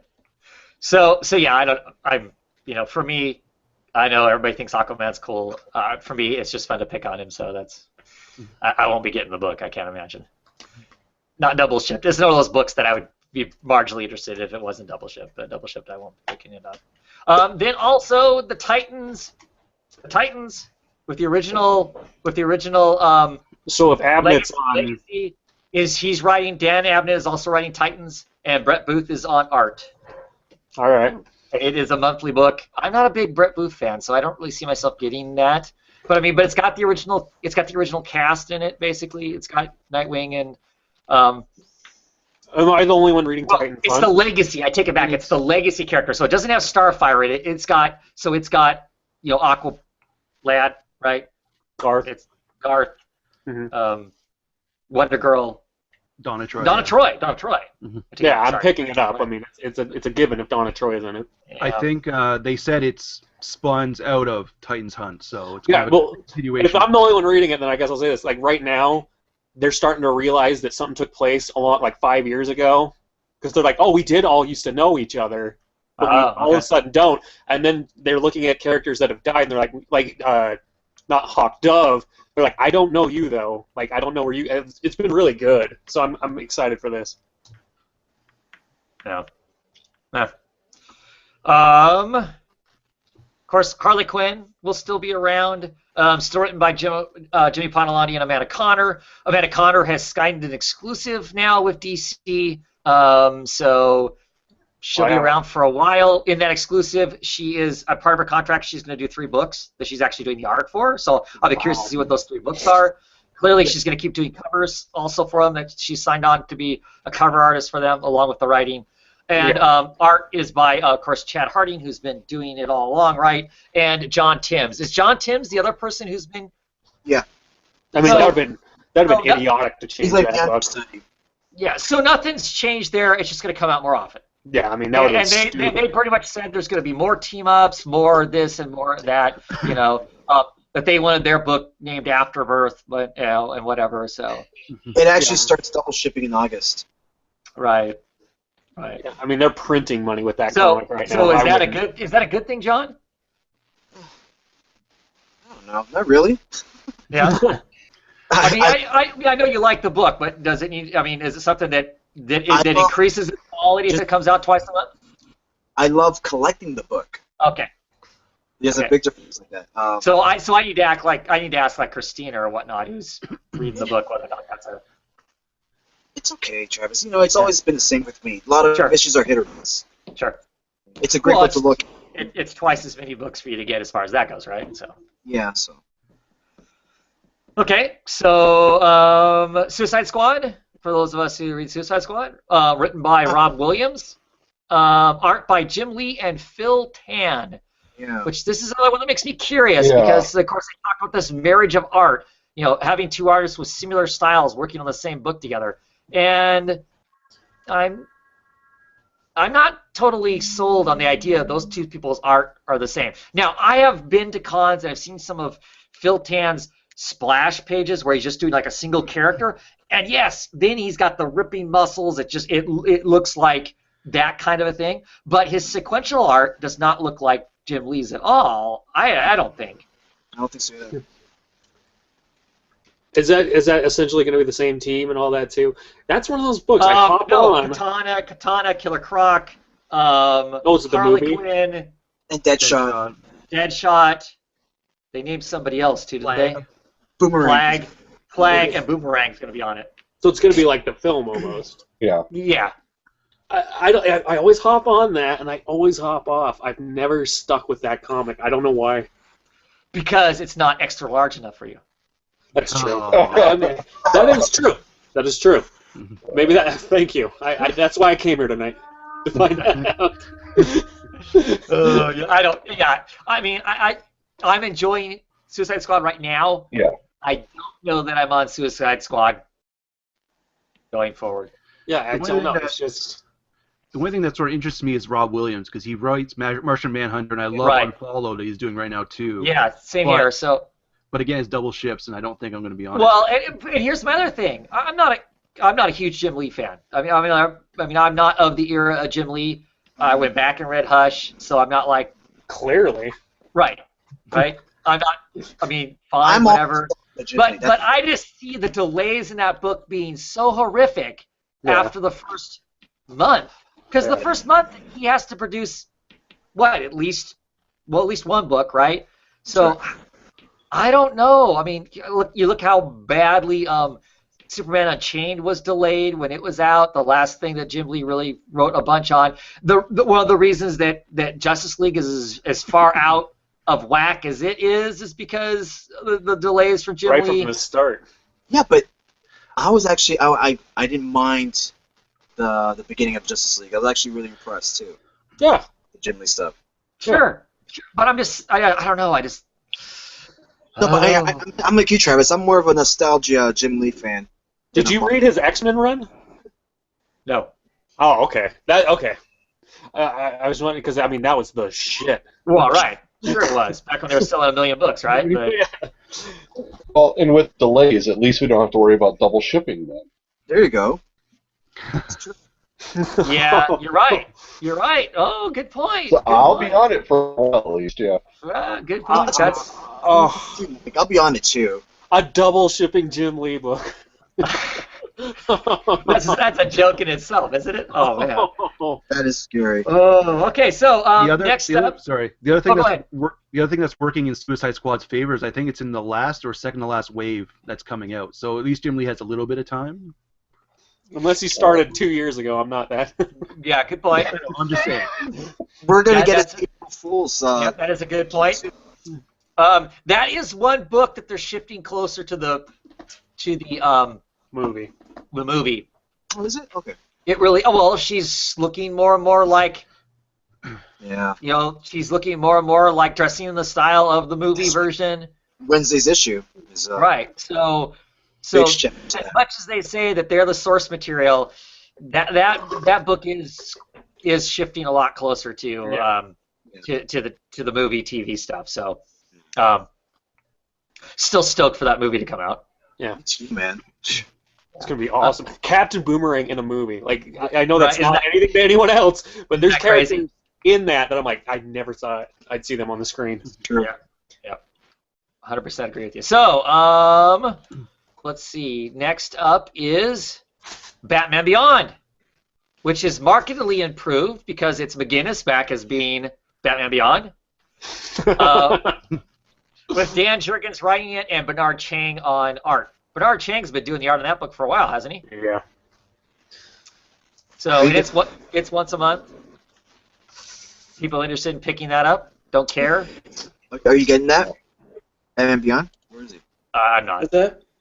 Are you getting Batman Beyond? Oh, yeah. Yeah, I'll get it. Well, like I said, Luke's going to have to up his game on the whole Batman reviews because there's a lot more Batmans to review now. Only if it plays the cool theme song whenever I open the front cover. And then I'll totally be on it. See that? Yeah, that's right. See, that's my problem. I like the cartoon. Not that interested in reading the comic, I guess. But it has improved because, like I said, McGinnis is at least back in his role. So next up is Green Arrow, which is markedly improved because why? Why? He gets the goatee. Got the facial hair back. Really? Yeah. For the artist. Well, they made the comment. Dan Didio made the comment that every good storyline with it was Jeff Johns. Every good storyline with Green Arrow, he has a goatee, which is basically. I mean, that's funny, but that also absolutely shits on everybody who's been on that book since the New 52, right? No, yeah, but Lemire's run was good. Yeah. But anyway, Ben Percy is writing it. Ben Percy is writing it right now. With art by Otto Schmidt and Juan Ferreira. You know, Juan's at least doing the covers. I don't know if he's doing interiors on the book and whatnot. Percy was on Twitter tweeting out that this was a when the Rebirth started that it was completely not completely changed. It can't remember exactly what he said. Basically something along the lines that the whole thing was going to change and would be more than what it was right now. So why he isn't writing his best stuff now? Yeah, exactly. Yeah. I don't know, unless the editors have changed their attitude and are letting me do something that they weren't going to let him do before. I haven't heard you guys say anything good about that comic, so I don't know. I dropped that issue. Yeah. It's really good right now because it's not in my poll. Yeah. I remember the day I dropped it. I did a hangout that day with Travis. Yep. And I was like, I'm done. The issue where Diggle appeared at the end, I said, I'm done. Yeah. Well, a lot of us jumped back on it again when Percy picked up the book because Percy did that 2-issue detective little blip, and we thought, oh, that was great. We'll get this because it'll be exciting. And then we got space drones and lycanthrope disease and a horrible brown tarantula and a very poor version of scolding somebody for white privilege. So. Yeah. I read Red Hood. What's that? And I read Red Hood. Like, come on, guys. Exactly. I'm excited to have the beard back. I'm hoping they do something else. It's double shipped. That's my problem. Double ships. Yeah. I just don't know. I don't know if I want to try it or not. I probably will give it a try because maybe the art will up its game enough to make up the difference. I don't know. It'll be the first. Is going to meet up with Black Canary in that series. I told everybody, but it'll be the first issue. It'll be the first page. It'll be like, oh, I gotta shave. just to slap me in the face, right? Travis, if you try these books, you're stuck with them for 2 months, correct? Will there maybe be a pack that you can buy of them? Well, see, that's just it. I'm hoping that Discount Comic Book Service basically goes, hey, you want to get all of the Rebirth at 50%, actually at like 65% off? I may just drop the money then because at 65% off, that means the books cost me about 80 cents an issue. Yeah. Then it's worth it. Or what I'm hoping they're doing is I'm hoping that they go in packs. Like they'll go, do you want the Batman books for this price? Do you want the Superman books for this price? And hopefully I can dive into them that way, kind of a thing. But what it is, I don't have to commit for 2 months. I can buy one and then pick up off the shelf. Because all this Rebirth stuff, I do have a local chain store that carries the standard stuff. Hastings? So I could go and pick them up there if I wanted to at full price. If I jumped on them and then I feel iffy about Green Arrow, for instance, so I'm going to get the first 1 or 2 and not order the second 2 and then get myself back on it again without too much problem. Do you see what I'm saying? Yeah. But yeah, you're right. If I think something's going to be great and I order it, 2 months in advance, and depending on how I order, I could be 3 months, depending on what part of the month I order into. Then I'm stuck with 6 stinky books if it's double shipping, right? So. Wow. And these are coming out stratified, right? Like it's not going to be all in 1 month. Yeah. All the stuff we're reading off here, it's not like 1 month all these books are coming out. Yeah. One month we're going to get 4 or 5. The next month we're going to get more new ones are going to come out. Then the next month more new ones are going to come out. That's smart. So you can get on. I'm assuming I can test some of the ones I'm iffy about in the first month and be dropping them by the time the 3rd month hits when some of these other books are coming out that I'm iffy on. So. Yeah. Okay. Oh, anyway, where was I? Oh, yeah. So the next one is The Hellblazer. Written by Simon Oliver with art by Mortat.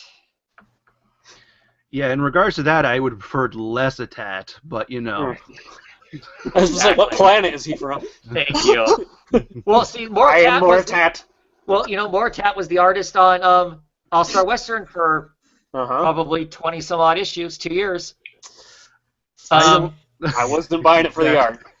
Right. Well, my issue is, I like some of his style and whatnot, but I hate his women. So every time there's a lady in that book, I'm going to be groaning, I think. Simon Oliver, the only thing I'm familiar with him writing, I think right off the top of my head, is The Kitchen, the Vertigo 8-issue miniseries that was out a while ago. That was Ollie Masters. That wasn't Simon Oliver. Oh, you're right, it wasn't. So what has this guy done? Yeah. The name rings a bell. I can't remember. Simon Oliver. Is that who's writing? Google. He's writing something for Vertigo right now, isn't he? He might be. Sure. Simon Oliver. Let's see. Simon Oliver sounds like a guy who has a cooking He show. wrote a Hellblazer miniseries. He really does. He wrote the Chaz miniseries. So this isn't new territory for him. I'm being told Wait a minute. He worked on Gord Vidal. He worked on FBP. What? Oh, he's the writer for FBP? Yeah. Oh, Really? Okay. Well, I'm going to be picking it up because I try out any new title that has Constantine in it. I like the book we got right now, so part of me is somewhat bummed that they didn't just let Ming Doyle write the book by herself. And I thought they were going to do a Hellblazer Swamp Thing team-up book. That was well, Swamp Thing's in Hellblazer. Yes. Gotcha. So And it is they're kind of a team up of the two of them. They're teaming up trying to save Abby Arcane. Right. That's the first arc, anyway. Okay. The thing with Mortad is I don't like his backgrounds or lack thereof. Yeah. Right. So it's like, this would look awesome if all the events took place in just a void. But, yeah. So you're just saying a big green splash back there isn't going to, make you think swamp? No. Okay. Just choose green. It'll work. I'm going to get it. I mean, straight up, I'm going to get it. Why I'm going to get it is because of the fact that it's a new book that's got Constantine in it. So I always try those out. I don't really have any expectation. So other than I have an idea what the art's going to be like. But, I'm getting it too, even though the art doesn't interest me. But yeah. Hellblazer and Swamp Thing, I've always liked those two and how they work together. Sure. So let's see. Next up is Deathstroke, written by Christopher Priest. Does that mean something to somebody? Doesn't mean anything to me. No, he did a good, a well-regarded Black Panther run. Okay. I also know he did a lot of work with Quantum and Woody. Because his name's changed, right? I mean, I read something the fact he actually has a different birth name, and so he wrote stuff under his other name too. I don't know. No At any rate, with art by Carlo. Help me out here, John. Oh, sorry. Carlo Pagulayan, Igor Vitorino, and Felipe Watanabe. Thank you. See, John's good with all these names. Or at least he sounds more confident than I do when he says it, even if he's saying it wrong. I'm just good. Yeah. So, we on that book. The cover image looked cool. I mean, of course, it's him blowing something up or whatever, him covered in blood. I'm just not a huge Deathstroke fan in his own book. I don't understand the idea of him having his own book has never appealed to me, I guess. So I've been picking them up, not in sequence, just whenever an arc gets my attention, and right. supporting 20th Daniel too. I think he was upset. I think he's depressed that he's off Deathstroke. I doubt it. Oh, he's so attached to that book. He loves it. I've never been a Deathstroke guy, so I'm going to pass on Neither that. have I. Me too. It's just... I'll go pick up your Deadpool. I'm not a Deadpool guy either. Thank goodness. Yeah. Okay, so next up, the hot book that John's pretty stoked about, Red Hood and the Outlaws. Of course, written by who? Yeah. I thought... Well, no one else can write this book, clearly. Oh, no. Scott Yes. Lobdell. Scott Lobdell with Dexter Soy. I'm not a fan of this quite either. Okay, John, you listened to this part. I was still in ecstasy over Wonder Woman. So Is Starfire back? So no, he's got new outlaws with him. Who's the outlaws? Bizarro and Artemis, is it? Yes, Artemis. Bizarro and Artemis. Wow.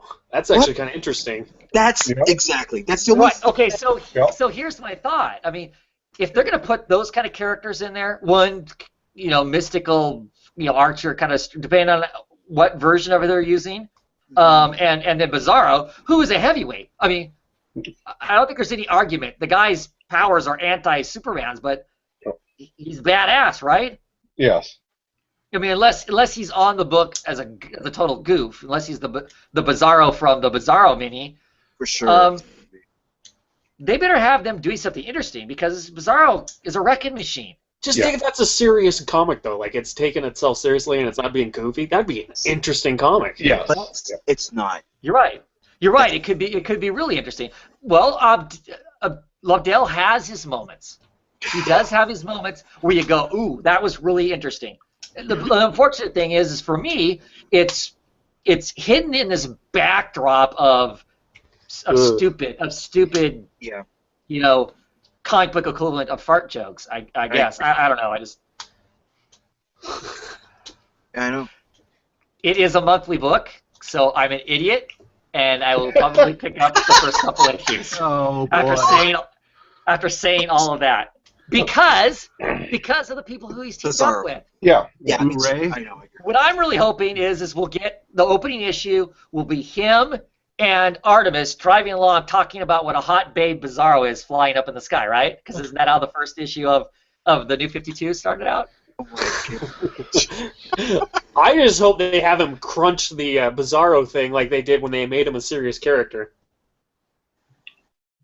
No one else read that? All right, never mind. Move along. Which are we talking about? Are we talking about the New 52 where Lex Luthor made him? No, this was pre-New 52, and like he was goofy character. I forget which story arc it is, but he grabbed, when it says like Bizarro #1, and he takes that and he crunches it in his hands, and then that's a symbol. He's gonna be a serious character. Like that'd be interesting because you could play off his flaws. They're all kind of flawed versions of the heroes, like Batman and Wonder Woman and Superman. Right. Well, yeah. Like I said, I'm being serious. Despite my picking on it, I am going to pick it up because I am really curious to see how they're going to use that combination. Because that's way out there. I mean, I was just really deflated when I heard. Yeah, the creator, the writer. That was a bummer. There's so many people out there just. Has it been selling well with him on it? Is that maybe why? Because that's why I think Harley stayed the same. Don't look at me. It has to be. It has to still be selling, or the book wouldn't even exist. What's DC's investment in that book if it's not selling? I mean, that's a fringe book. There's nothing about it. Despite John being the #1 fanboy, which clearly that's why the book's still around. There's nothing else about it. It's not like they're. Well, I'm serious. It's not like they're making movies. It's not like there's TV shows. It's not like there's anything in the pipeline. You're right. Outside of that would generate extra revenue for them to think, well, we better keep this book around. Yeah. Well, it has to be. It has to be doing reasonably well. You're right, because the previous volume, when we were doing the Bat Chat, after we would log off, I would pray, please cancel this book, because I don't want to drop it. I can't drop it. And it never canceled. I was like, shit. Right, and it's back. So clearly... It's like a curse. Yeah, something's going on with it. So next up is, this is a book that bums me out. It's Blue Beetle.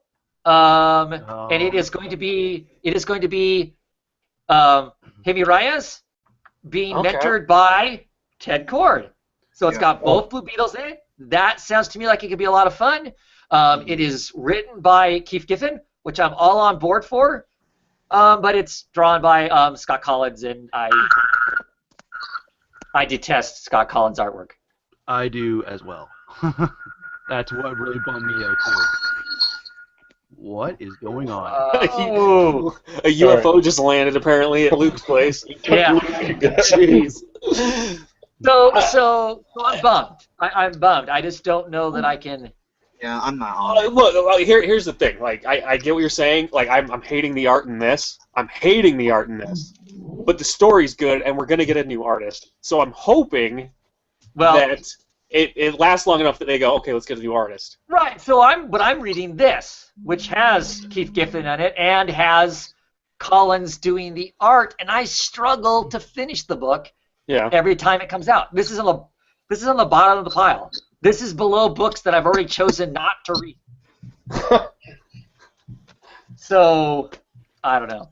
So I'm bummed because I like the idea of we're going to get both Blue Beetles. I mean, all the people out there who are fans of Ted Kord and think he's the only person to shoot Blue Beetle will be happy because he's back. And those of us who like this new version, who like Reyes as the Blue Beetle, are going to get that.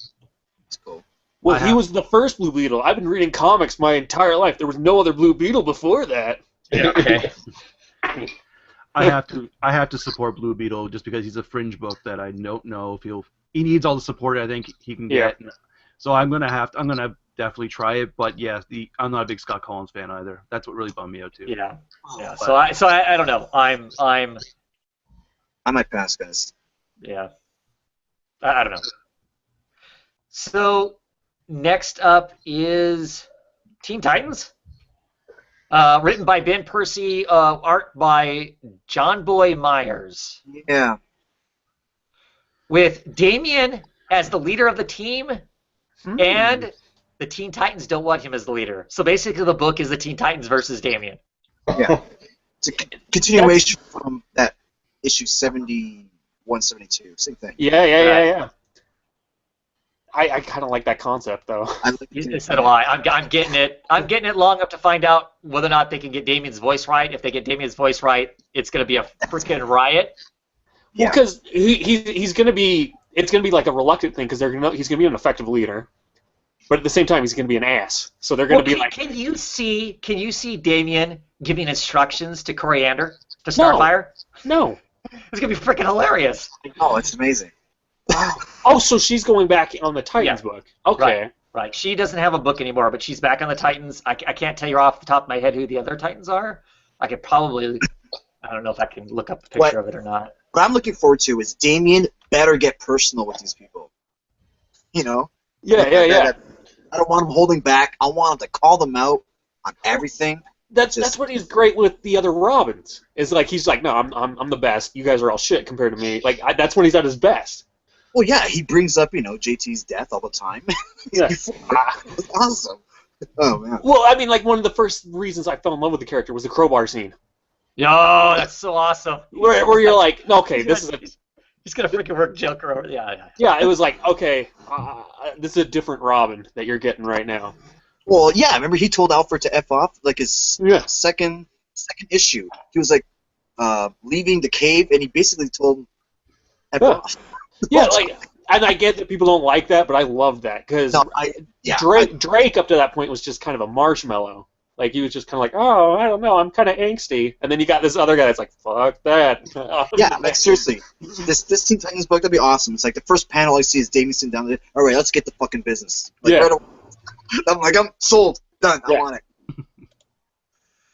But we'll see. If they just keep on doing that every second, it's like, oh god. But you got to have that where the team's like, but he works. Like at the same time, like I don't like the way he does things. I don't like the way he goes about it, but it's effective, and we've been doing a lot better because of it. Then you have that conflict from that. That would be the way I'd write that. He's so like, oh man, I wish he's a great character to write.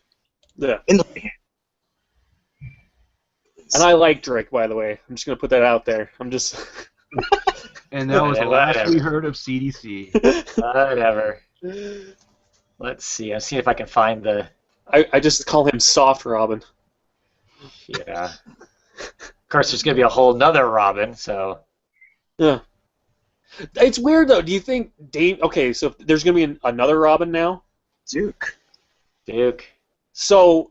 At least he's going to fill the role. Now, whether or not he's going to be called Robin, I don't know. But okay, if they're going to call him Robin, I don't want Damian to go by Damian. I want him to have a superhero name. Maybe I'm off on that, but like... No, he should be Robin. Exactly. It's his by lineage, if nothing else. Absolutely. What are they call him? They're going to call him son of... Here it is. There's on the right is the Teen Titans. Yeah, him all smirky. So you've got Kid Flash, Beast Boy, Starfire, and Raven? But that's a redhead, though. Is that actually Raven? Could be. Or someone that's from, what the hell's the name of her place? It looks like Raven. Well, no, it could be someone from her dimension, but I can't think of the name of the dimension. Oh, my. Yeah. That's driving me nuts. Or horrible. Or awesome deep fans, so we can't remember stuff like that. Yeah, you know what? I'm glad I'm a dude, because I can mess up like that. Right. Right. I forgot something. So that's the art for it. I don't know. I don't know. I'll check it out. Like I said, other things that they announced, but they won't tell us anything about. Super Sons, which is clearly looks like it's Damian and somebody being Superboy. There's the Justice League of America, which there's nothing. There's not even a picture for. They didn't say anything about Earth 2 or Gotham Academy second semester, but we're still being assured that those are coming out. And it's also been kind of floated around out there that this is really not the end. This isn't the entire list. There will be more stuff coming down the pipeline. You didn't say anything about Justice League. Yeah, I did. What was it? Didn't I? That was the Brian Hitch one. That's the Brian Hitch with Tony Daniels. Yeah. Oh, okay. Yeah. With the two Green Lanterns on the team. Okay.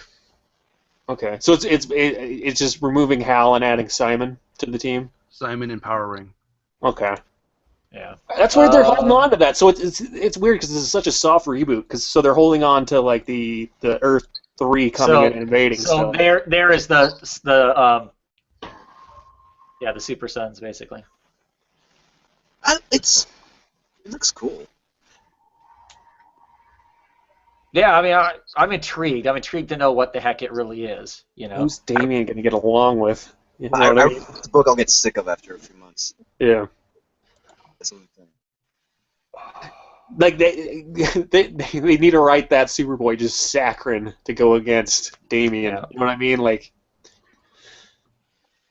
so they're replacing Trinity. I mean, they're replacing Batman and Superman Wonder Woman with Trinity, right? Essentially. Yeah.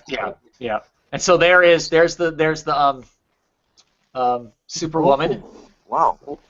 Yeah, it's gonna look awesome. Yeah. So Bill Hernandez is It's kind of got the alternate universe Superman look. If you guys like action. right. So Yeah. I'm pretty sure I'll probably end up getting that too. Let's see here, just to show us some of the other pictures that we're about. Of course, there's the Deathstroke and Batman Beyond. That's a cool Batman Beyond cover, though, I will say. Yeah.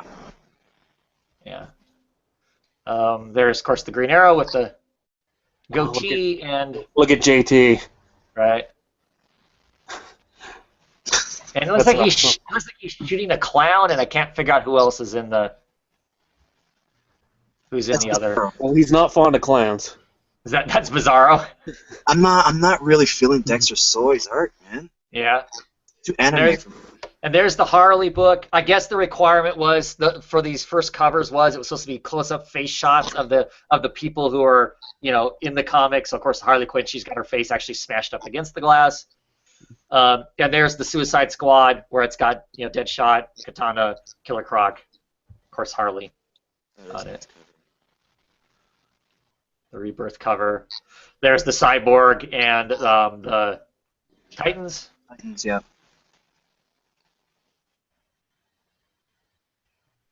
The Lantern books. Of course, the Justice League and the Flash book. There's the Trinity. I have to admit, I love that look. That Trinity cover. All the villains all stacked up in the shining off the sword. Looks like Mad God clear in the background back there. Who else wears the helmet with the curled horn like that? Huh. I like the coloring on that too. Well, yeah. Actually, Batman's cowl looks so vintage in that picture. It does, doesn't it? And I like that bat. I mean, you guys don't like that yellow line around it. I kind of like it because to me it's reminiscent of the yellow circle, and I like the bat and the yellow circle, and I like the simplistic bat itself, how it's just kind of simple angles. Yeah, it's not bad. I didn't like Capullo's. Sure. Yeah. And of course, we looked at that before. There's the Action Comics. There's some penciling of the Superman. Interesting. Yeah. It's just my urge to check out Fringe. And this advertisement just I love it so much. Batman All-Star, my own worst enemy. Well, notice who's missing from that. Who's that? Yeah, no, Mr. J. That's right. Poison Ivy, Two-Face, Freeze, Catwoman, Penguin, and that list of artists there. Snyder, John Romita Jr., Jock, Sean Murphy, Paul Pope, Alfred Richardson, Tula Latoy, and more. I just want to know, are they going to give Tula Latoy an actual issue where she does interiors? Super stoked for that. Here's the costume designs. Here's the costume designs for the new Huntress and. And I know. Okay, let's just get the Marvel crap out of the way. Yeah, Spider-Gwen has a hood too. It's not the same. Shut up. All right, where were we? Okay, cool. No, I love both of those renditions of the characters. I think cool. There's no cross Huntress, right? Oh no. What about Huntress? There's no cross. Okay, you're right. There isn't a cross, and I think it's interesting. In this version, they make her really pale, and she actually is keeping her ethnicity, and she is still dark-skinned. So, there's the new Nightwing. I don't know. I think he looks like a stud there, standing there with his sticks. So. I just wish they would have gone with a different color. Like, I wanted to see him try, like, orange or something. Jesus. The covers of the Legends of the Dark Knight. Yeah. Neon pink. Yeah, neon pink Nightwing. That'd be. Yes. And of course, we looked at those. We looked at those before my camera crapped out. So, yeah. There's the Supergirl cover, which I love. I love that. Cover. Let's check it out. Let's see. Oh. The portrait photo there. I haven't seen it yet, so Give me a I'll second. check it out later. Well, I was surprised that Snyder mentioned that he said that he didn't get to play with all the villains that he wanted when he was the one that kept going back to Joker. That's his fault, Monkey. But I have a theory about that. I think part of that was editorial coming down on him and being like, this Joker stuff is selling like hotcakes. Because if you read Zero Year, which you did, I mean, that felt like he was being intruded upon. Like, it felt like that was going to be just a straight-up Riddler story. You know, as much as I trash him, and we're about to talk about this, I'm sure. Yeah. So. I do feel like he had editorial down his neck constantly. Yeah. Right. So I apologize for everybody that didn't really pay that close attention to the comments along the way as you're going along. I just happened to note that there is some disappointment in the Nightwing stuff because there was no butt shot immediately. So clearly, already Nightwing is failing from its Grayson roots in the fact that it's not showing us the sugar right off the bat. So you got to earn it this time. Oh, okay. So there you go. Talk about the movie? Do we want to briefly talk about the movie? Yeah. Okay. Go ahead. I'll just excuse myself for a second. No spoilers here. We won't. I don't care. Anything. How many of us watched the movie? Mike, you went and saw the movie, right? Yep, this morning, yep. Luke? Everyone watched it? Okay. Not me, but I don't care. Go ahead. I didn't watch it, so I'm the one that's going to put it down. Okay. Well, that's the tradition, right? The people who haven't seen it are the ones that burn it the hardest. Yeah. So seems to be how the internet's operating anyway. So, I mean, seriously though, I mean, what do you guys think? I don't care if you hated it or loved it or whatever. I enjoyed it. I'm not even going to try and front. I thought it was really enjoyable. I would say that maybe there were some structural and some editing issues I would have had with it. Sure. But other than that, a lot of the criticisms I could have for it, I could easily apply to films that a lot of these critics and fans are really giving adoration towards. Right. I would say that it did have to have a lot in it, and maybe a director's cut or something down the line, which I think is going to happen with this rated R version, may clear things up a little bit, any real issues I had with it. I felt like maybe some of the characters were a little flatter, a little one note. I would have liked a little more Luthor with some nuance to him and a little more depth. I felt he was just crazy. Right. Wonder Woman, I kind of understood that this was just to kind of introduce her to us, and then maybe we're going to get more unfolded as it comes. So I wasn't too disappointed in her smaller role in it. Yeah, I would say that a lot of the issues that I thought were going to be going in it from reading the critics' reviews of it, I didn't really come across. I felt like people were saying it didn't really have a plot. I thought, what movie did you watch? I could completely follow what was going on the whole time. I never got lost. There was one dream sequence. Holy shit! Yeah. That was kind of out of left field, but then I understood that that's definitely going to be a callback later in a later movie where we're like, oh, okay. I mean, there was minor. Okay, one problem I did have is that both Gotham and Metropolis are like across the street from each other. Right, they're twin cities. When did that happen? I don't know quite what to think about that. On top of that, it would be the state that you're in that would have the license plate, not the city. You know, so like Gotham has its own license plates, and Metropolis. I get that they want to do that, so you don't know exactly where they are. But I'm like, that always bothers me. I enjoyed Alfred in it. I thought he was good. I want to see more of him. Ben Affleck, I think, did a phenomenal job as Batman. That scene that's in the preview where he goes, "Do you bleed?" It was delivered so much more intensely once you get built to that. Yeah. When he says that, you're like, dude, this guy's a badass. Right. I felt Superman was a little flat in it, a little wooden. I would agree with that. I honestly think they need to flush him out a little bit more, maybe in future movies. Give him a little more depth. It was Batman's movie. Yeah, it was. It was. That scene where he asked if you bleed, that is so ballsy. You know, he's zipping along in the Batmobile, and of course he hits Superman and careens off him like he's nothing, right? And then Superman walks up and rips the doors off of the thing and basically tells him to shut it down, that Batman's over. He's done, right? So he's literally standing in front of the equivalent of God. The guy he's acknowledged is indestructible, basically. And he has the balls to ask him if he bleeds. I'm just like, oh my God. I gotta say, and some people might get after me this. I think he was a better Batman than Bale. Oh hell yeah. Because I thought he was better Bruce. Bale, for the record. I was never a big fan of Bale. I think he got.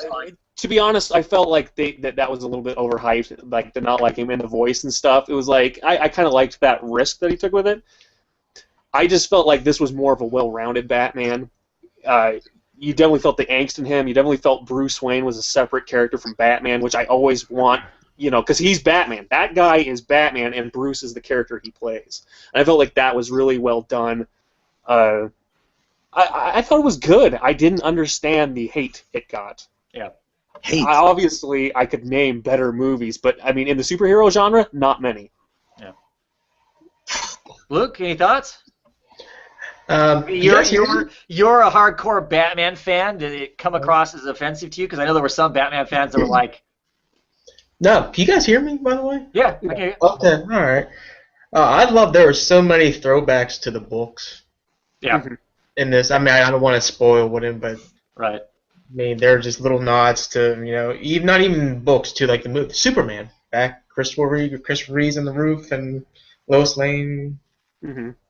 I loved all the little callbacks to that. What I think it might, some might have a problem with it, is that maybe they go into it with expectations just being too high. That they were waiting for this thing to come out all their lives, and this is what they get, and maybe just didn't meet that expectation. If you're going into that, I'd say don't do it. It's just going to ruin it. Sure. I overall thought it was really, really good. Obviously, I never watched it, guys. You know, I've got tied up with family. They're upstairs. I could give two shits about them. But I'm already going into the movie 110% biased. I could care less. I don't care. Because this is something I've always wanted to see. I started collecting at 7, but the visuals in my mind that I have are DC, Justice League, Super Friends, Superman, Batman, Wonder Woman. To this day, my father, who doesn't give two shits about me collecting comics or my comic book, thinks my favorite superhero is Superman. Because that's all I talked about when I was 3, 4, 5 years old. So I'm going in. I don't care. I love it. I haven't watched it yet. So that's it. I'll admit it. I'm biased and I don't give two shits. Yeah. Mike? As the Marvel fanboy, I have to say I went into it. I liked it. I will probably take my wife to it because she's a big Superman Henry Cavill fan. Sure. And I will buy that Blu-ray when it comes out. I probably will too. And I think he gets a little undue bashing. I think Cavill does. I think he does play a pretty decent Superman. I mean, not. That's not the problem. The problem is I felt like there was too much movie that they didn't give him enough time to kind of develop as a character. Right. Like he's just kind of wooden in it. I think that's not the acting. I think that's the writing. My only two complaints would be that there was too much dream sequence, and I could see where, as limited as knowledge as I have about Batman Superman, I could still see that there were 3 or 4 books in that movie. Yeah, and they're coming from completely different places. I don't want to get too much into it. I absolutely loved. Well, I don't want to split for anybody else out there, John.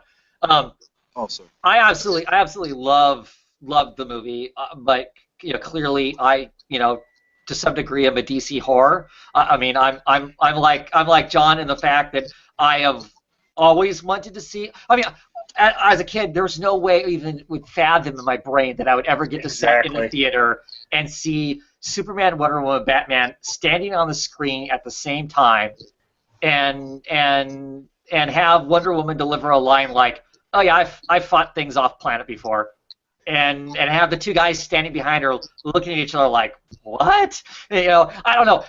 To me, it was just so awesome. I mean, so from that standpoint, I loved it. It could have been a horror show in a lot of ways, and I still would have been excited just because of that. So I was going in expecting to love it just because of that. I can get into the details of that, and there's still things about it that I think work really well. It's what I think's weird is the way the story's put together. I could see maybe if you're not a fan that parts of it might be confusing, or maybe you don't think it works or whatever, because Batman's coming in from the aspect of Batman's been around for a long time. This is old man Batman. He's got gray sideburns. He's been 20 years. He's been effing doing this for forever. He's at the cynical stage of it. It's this is a meat grinder, and every day I'm going out and busting people apart and whatnot. And then to top it off, there's this freaking crazy alien that's shown up, can knock effing buildings down. It doesn't seem like that big of a deal. We need to take care of this because this is bad news. I loved him. Even Alfred, even though he's positive, he's still Alfred's at the cynical point too. He's at the when he has the kind of he has kind of cute way of delivering the lines, but they're sassy still, but they have a sass to them that's also a bit cynical because they've been doing it so long. And I like the conflict that Superman doesn't like how Batman does things, and Batman doesn't like how Superman does things, and I thought they both were reasonable arguments that both made. Right. I have a question, guys, for you guys. Just from watching the trailer, that suit that's spray painted on, is that in the movie? Oh, the Robin? Yeah. Yes. Yes, it is. Yes. Because he walks past it. It's like, whoa. Yeah, I like fanboy when I think about that. I want to go in just to see that scene. I mean, he's looking at his current suit that he's going to be wearing, and he turns away from that and he walks past it, and as he's walking past it, he looks at it as he walks by. Like it holds his attention as he's stalking by to go do something else. It plays the role it plays in the comics. Yeah, is the way I put it. If you get what I'm saying, like it's the Jason Todd memorial. Yeah. Yeah, that's wrong. And the other thing I like about the movie is, of course, then it takes Superman. He's still clearly a new person. He is new, and everybody. I mean, he hasn't figured out how to deal with godhood yet, or this idea that everybody else sees him as this godhood thing. And so when that gets challenged, he has some problems. Yeah. I mean, there are clearly some things I have issues. There's one thing in the movie I won't talk about it now, but there's one thing in the movie I absolutely hate. There's a thing that Batman does that I can't stand. Yeah, people were spoiling it yesterday. Yeah, it's not the I mean, I know there's people, ooh, Batman kills. It's not even that. There's another aspect that is just, to me, is totally out of place that bugs the shit out of me. I'm almost curious to hear. That is, well, when we're off air, it's just us. I'll tell you. But that bugs me. But otherwise, I thought it was clearly there's a lot going on in that movie. There's multiple plot lines that are going there. They're trying to mesh them together. I can nitpick it apart and say this is not here, but I think that the plot was way more complicated than other superhero books, other superhero movies we get, and maybe that's easier to consume, the simpler plot line. I don't need simple. I don't have a problem with complex and whatnot. Me too. That one dream sequence we're all talking about, that was pretty wild. I mean, it's shown as being prophetic later on. I mean, because it's mentioned that we need to gather these people up. And I was even excited to see Aquaman poke his freaking head out. That was sweet. And like I said, I laugh about Aquaman, but I'm like, I was stoked even for that. That's another thing that drove me nuts. A lot of people thought that 2-minute cameo really just crammed the movie. I was like, it's only like 2 minutes. No.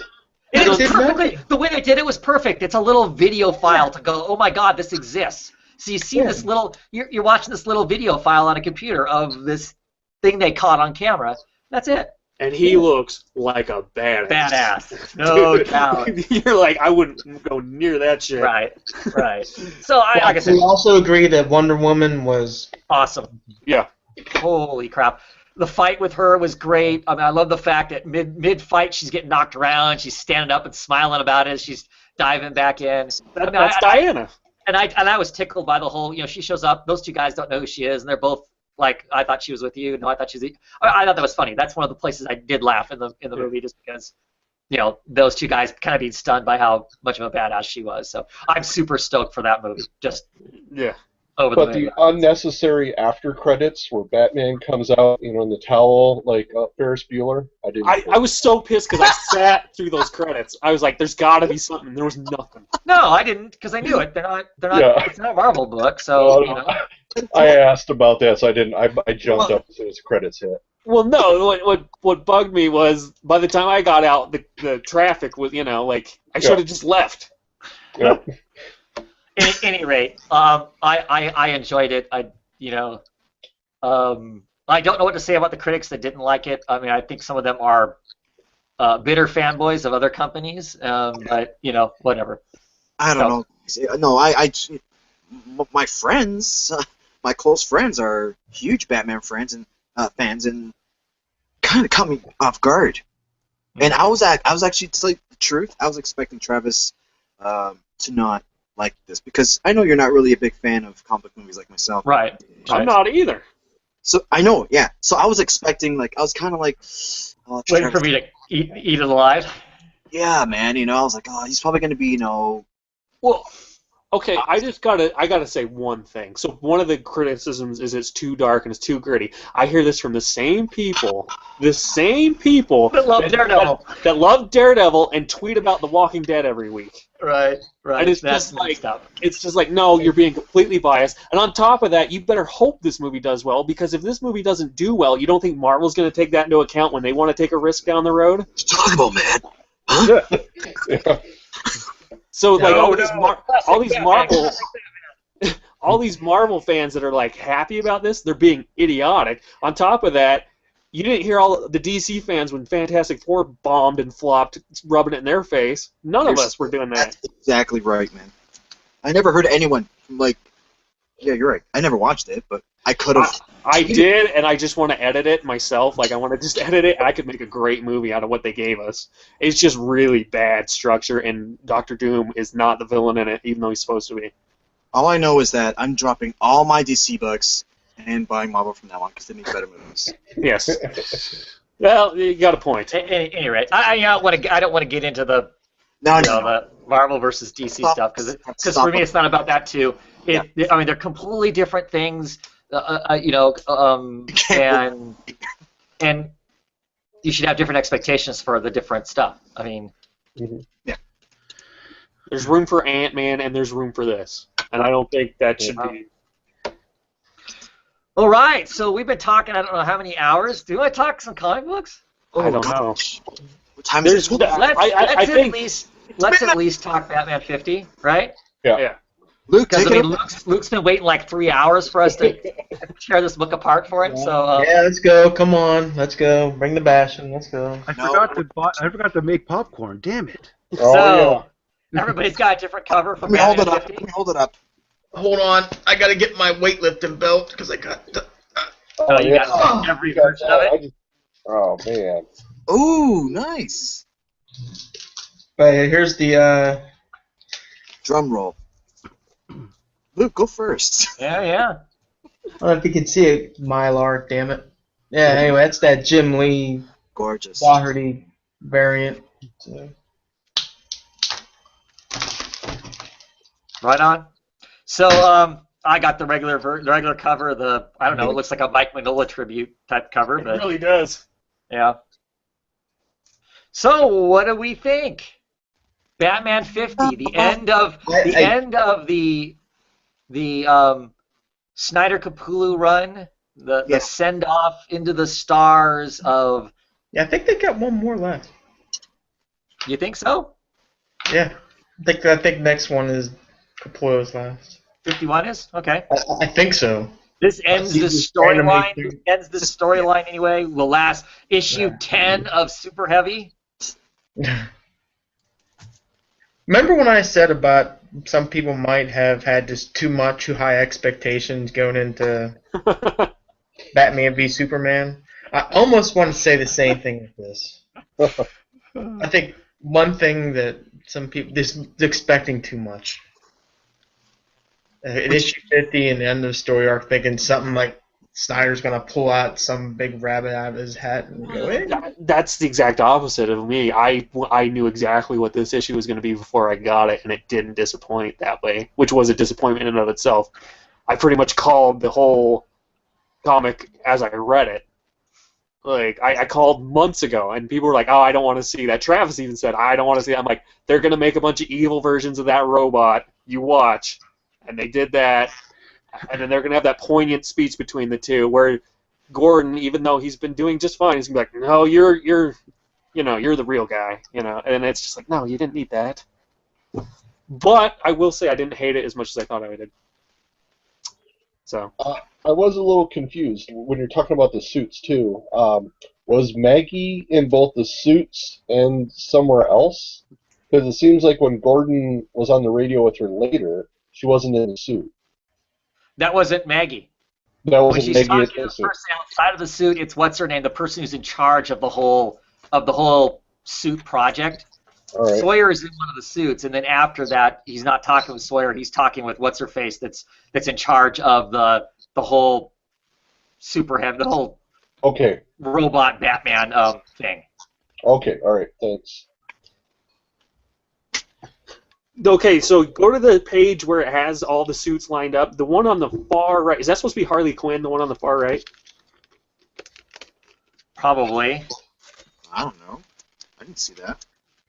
I think I fell asleep at that point. Where they're all the villains, his villains. Yes. Ivy, Penguin. Right, the red and black. Yeah. Okay, yeah, because I was like... This one right there. That's the Harley one. Yeah, because at first I was like, Two-Face, maybe. Yeah, no. Croc, Scarecrow, Penguin, and Ivy. And then Joker's a couple pages later. And then Joker, of course, is yet again a giant robot, yeah. Das Joker. What do you think about Mr. Bloom kind of being unpacked in this? But so much hype going into the introducing Bloom, and he did absolutely nothing for me, man. Nothing. I like him as a villain, but when we finally get the actual origin of him and stuff was a bit... Travis, I'm brushing this guy under the rug. I'm never gonna think or talk about him again. He's nothing. Yeah. Like a character from the New 52 that was new that I thought was a little more interesting was the Dollmaker, even, I would say. I found him to be more interesting of a villain. That was in Detective, though. But... Yeah. And I didn't quite understand how he had control of the suits. Like, it was like T2, no, like T3. Like he injected himself into the... Yeah. Oh, okay. Uh-oh. Yeah. Uh-oh. Toronto needs its Batman.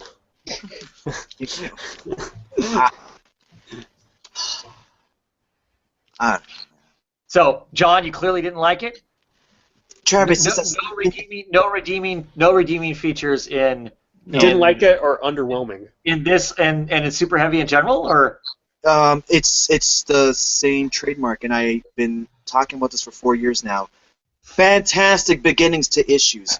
I'm so hooked into the arcs. Love it. First issue of the arcs Snyder introduces. I'm hooked. I'm fanboying. I'm like freaking out. The middle, as soon as I'm starting to diss it, do my subtweets, putting down Snyder, the issue's good. It's like, all right, I'm back in. This is good. This is great. And he leaves the last issue of the arc always underwhelmed. I always leave underwhelmed. Always. Great builder, horrible plot ender.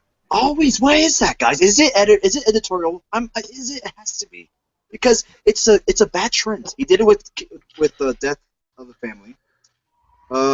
Court of Owls wasn't too bad. It was just Court of Owls was good. Yeah, the ending was cool with the brother and stuff. That was alright. World skip 0 year. Endgame, same thing. I didn't like the ending too much. And then this one here. It's not the ending. I never get closure. I never get satisfaction. I never, close the issue with a big smile on face like, wow, that was just, what a ride. Right. It's not just Batman, though. Like, The Wake, the first 5 issues I loved, and the last 5 issues were kind of... Yeah. Swamp Thing, it was awesome, and then Rot World happened at the end. Yeah, I dropped Swamp Thing, too. So, yeah, I noticed that trend, too. Okay, so it's not just... So, just to be obnoxious, why are you talking about picking up All-Star Batman, then? Me? Yeah. Because I'm a huge Batman fan. I always say... So you're going to pick it up to be dissatisfied with the ending of every arc? No. Maybe this one will be the free reign. Maybe it's like, editorial might not be on him, and it's like, I had this vision, let me finish it. There's no continuity pressure on me. Maybe there is, I'm not sure. But I'm hoping that there's no continuity pressure on him, and, you know, he has a vision, and they're going to let him, you know, do it. I know. The big thing for me is I hope they're shorter arcs. Like Batman, this was a huge story arc. Swamp Thing was a big leading up story arc to Rot World. The Wake was 10 issues. Right. Snyder, like All-Star Batman, I want to be like, you know, 3 to 4 issues tops per story arc. That's what I want, and I think that's where Doesn't matter which one's with. He's like, don't get me wrong, he is amazing. His writing, there's a rhythm to it. I love reading his words. Gorgeous. It's poetry. I love it. It's just me. I'm the first to admit, I'm a huge Batman douche. So, you know, I'm hard. It doesn't matter who it is, guys. I'll always find negatives in that person. So. Okay. But, I'm looking forward to King taking over. Mike? What you think? I liked most of it, you know, because I really liked Gordon, and I liked that Gordon got to finish off his villain. And Batman even said, or Bruce says it, he says, "This is yours, you finish him off." And I thought that was good. I somehow wanted Gordon to go on doing B-story Batmans where he could still put on the suit, but I understand. So I liked it. I like this run because I like Gordon. Mm-hmm. Yeah. I actually liked it. I was perfectly fine with the way it ended. I think it's curious that basically he's a bigger, better Batman than he ever was before, because with the whole him being basically reanimated by this element, he's new again, so he doesn't have the 5 years of aches and scars and grind and everything. So, you know, now he can be, like I said, the bigger, better, or whatever. You know, that's kind of, I thought that was kind of cool. I think it's funny that in this issue they show a sink with a razor and some hair around it, even though clearly in the last damn issue, and I know it's just me and my beard, in the last damn issue they showed him with that beard being zapped away, but now they show a razor there. So I thought that was pretty funny. I don't know. I mean, I liked it. I think it leaves, and the way it ended, it leaves to me a curious opening. You know, with the whole, you know, everybody's just trying to leave a mark or whatever kind of a thing. You know, there's still the open ending with the fiance. I'm curious to see if they'll do anything with that. I'm assuming all of this is kind of going to be, who cares when the Rebirth starts. You know, those people are going to do their own thing. But I would be really happy if there's another issue of Capullo Scott. You know, the next issue is some more of that. You know, him showing back up at the kids center as Bruce and kind of going about business. So more.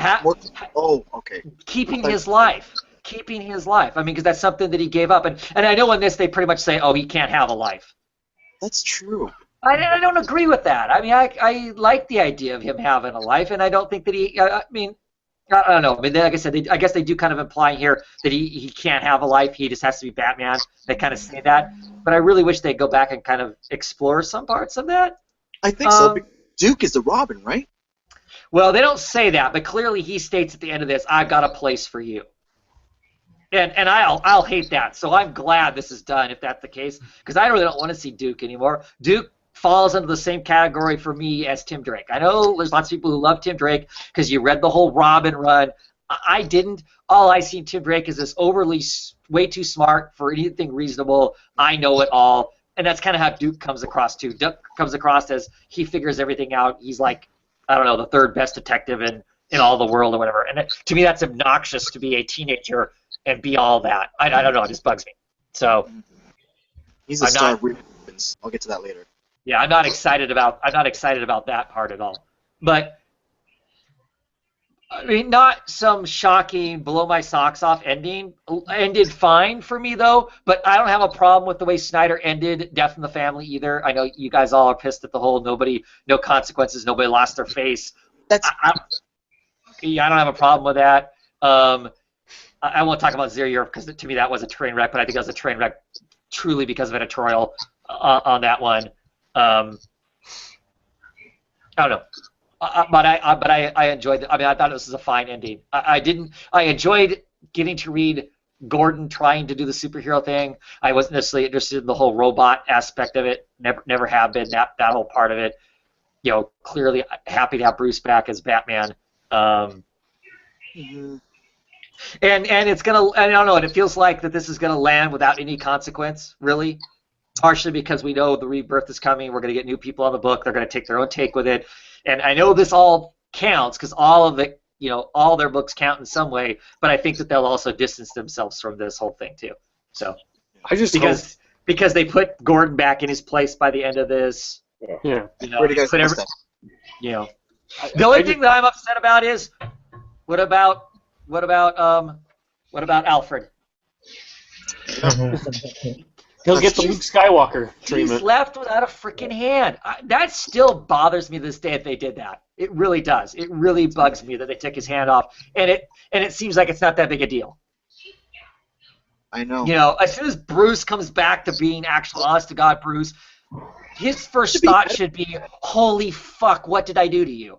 Exactly. That should be like a huge metaphor, like losing my right arm. So, I mean, that's quite honestly, that's the one thing about the whole thing that really bugs me is the fact he's got a hand missing and he still has a hand missing by the end of it. I don't know. That bothers me. And Bruce Lee doesn't give a shit. And where's his son in all this? Which I've always been so obsessed with that Damien doesn't care. But I just say, like, with this next run that King's gonna do, let's not have Batman get incapacitated anytime soon. Can we just have Batman be Batman for a while? Like that, I'm sick and tired of that. Because it wasn't terribly long before the New 52 that we had that. I mean, which, don't get me wrong, we got some phenomenal comics out of that. But I'm sick and tired of, Bruce can't be Batman for a while. No, I'm done. Like, let's just get some good Batman stories out there.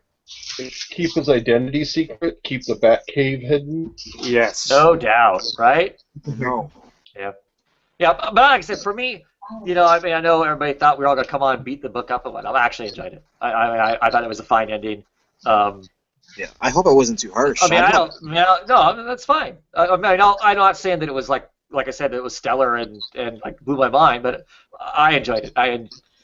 It wasn't like a pain in the butt to read it. I mean, it wasn't like, this is so bad. No. It's with me, guys. It's passion. My passion's not planned. I'm all emotional. Yeah. No. I'm harsher on Batman because of my fandom of Batman. That's right. Simply what it is. It's exactly like me. So, Luke, anything you want to add? I'll let you go out on the high note. This is, I think, of all of the story arcs that Snyder done. While I didn't hate it, this is going to probably be my least favorite. Mm-hmm. And again, it's not that it's bad. It just didn't. I think I'm kind of like with you, which is I didn't go, wow. Right. Yeah, the fixed points at the end. Yeah, I mean, it does mean I like the theme that he was going for, so I did like that. Yeah, the Duke thing. I'm not feeling. Yeah. I don't know. What if it was Duke from G.I. Joe? Would that change your mind? The Daryl thing I did see. I mean, I'm not saying I called it, but it was one where it's like one of those. Cause it's like you ever see Bloom and Daryl, and I initially thought it was the same person. Oh. Like you never saw Daryl and Bloom in the same place at the same time. I was like, wouldn't that be funny if Daryl was Bloom? But again, it's just one of those like, it's not horrible. Just didn't blow me away. Yeah. Another arc that Gotham City was destroyed as well. Yeah, I'm done with that. Yeah, I'm done with that, man. Yeah, that. I have to admit that's been pretty crazy too. I mean, I get the whole idea that he's always trying to ride the next bigger, most epic thing. But who would live in that city? But you can do epic without it being on that kind of a scale. It could be so personal and so intimate, and that be epic. I mean, going clear back to the Black Mirror Skeleton Key stuff, that whole Skeleton Key part was very personal, very intimate, and I still think it holds more weight than most of his other Batman work does. Yeah. That's true. So did the tie-in to issue 44 make sense? I thought it was okay. It was a page, right, Luke, they put in. What was that? It was just a page that they threw in right in this issue 50 of that issue 44 you're talking about. Mm-hmm. Yeah, it was just a close-up. On that issue, we saw Bloom from like a far distance, and this one was just a close-up. Yeah. Basically, I don't know, man. I don't know. I'm disappointed with Bloom, guys. And we're also assuming then that Mr. Bloom was dead before, right? I don't know what to think about him. Yeah, Honestly. I don't know. I don't know, Luke. Go elaborate on that theory. You think he was dead? Yeah, I mean, because I'm making that assumption that since he came from the Potter field, that he was one of the buried corpses in that. Well, right, because what Daryl talked about the fact he was experimenting. Right. Mm-hmm. And most of them didn't take, but this one must have Right. took. So. Cobblepot. That'd be interesting. Yeah, that would make it a whole lot more interesting. Because he went after Penguin first, remember, or whatever. Probably like an ancestor. Yeah, I don't know. Guys. But right. So, Yeah.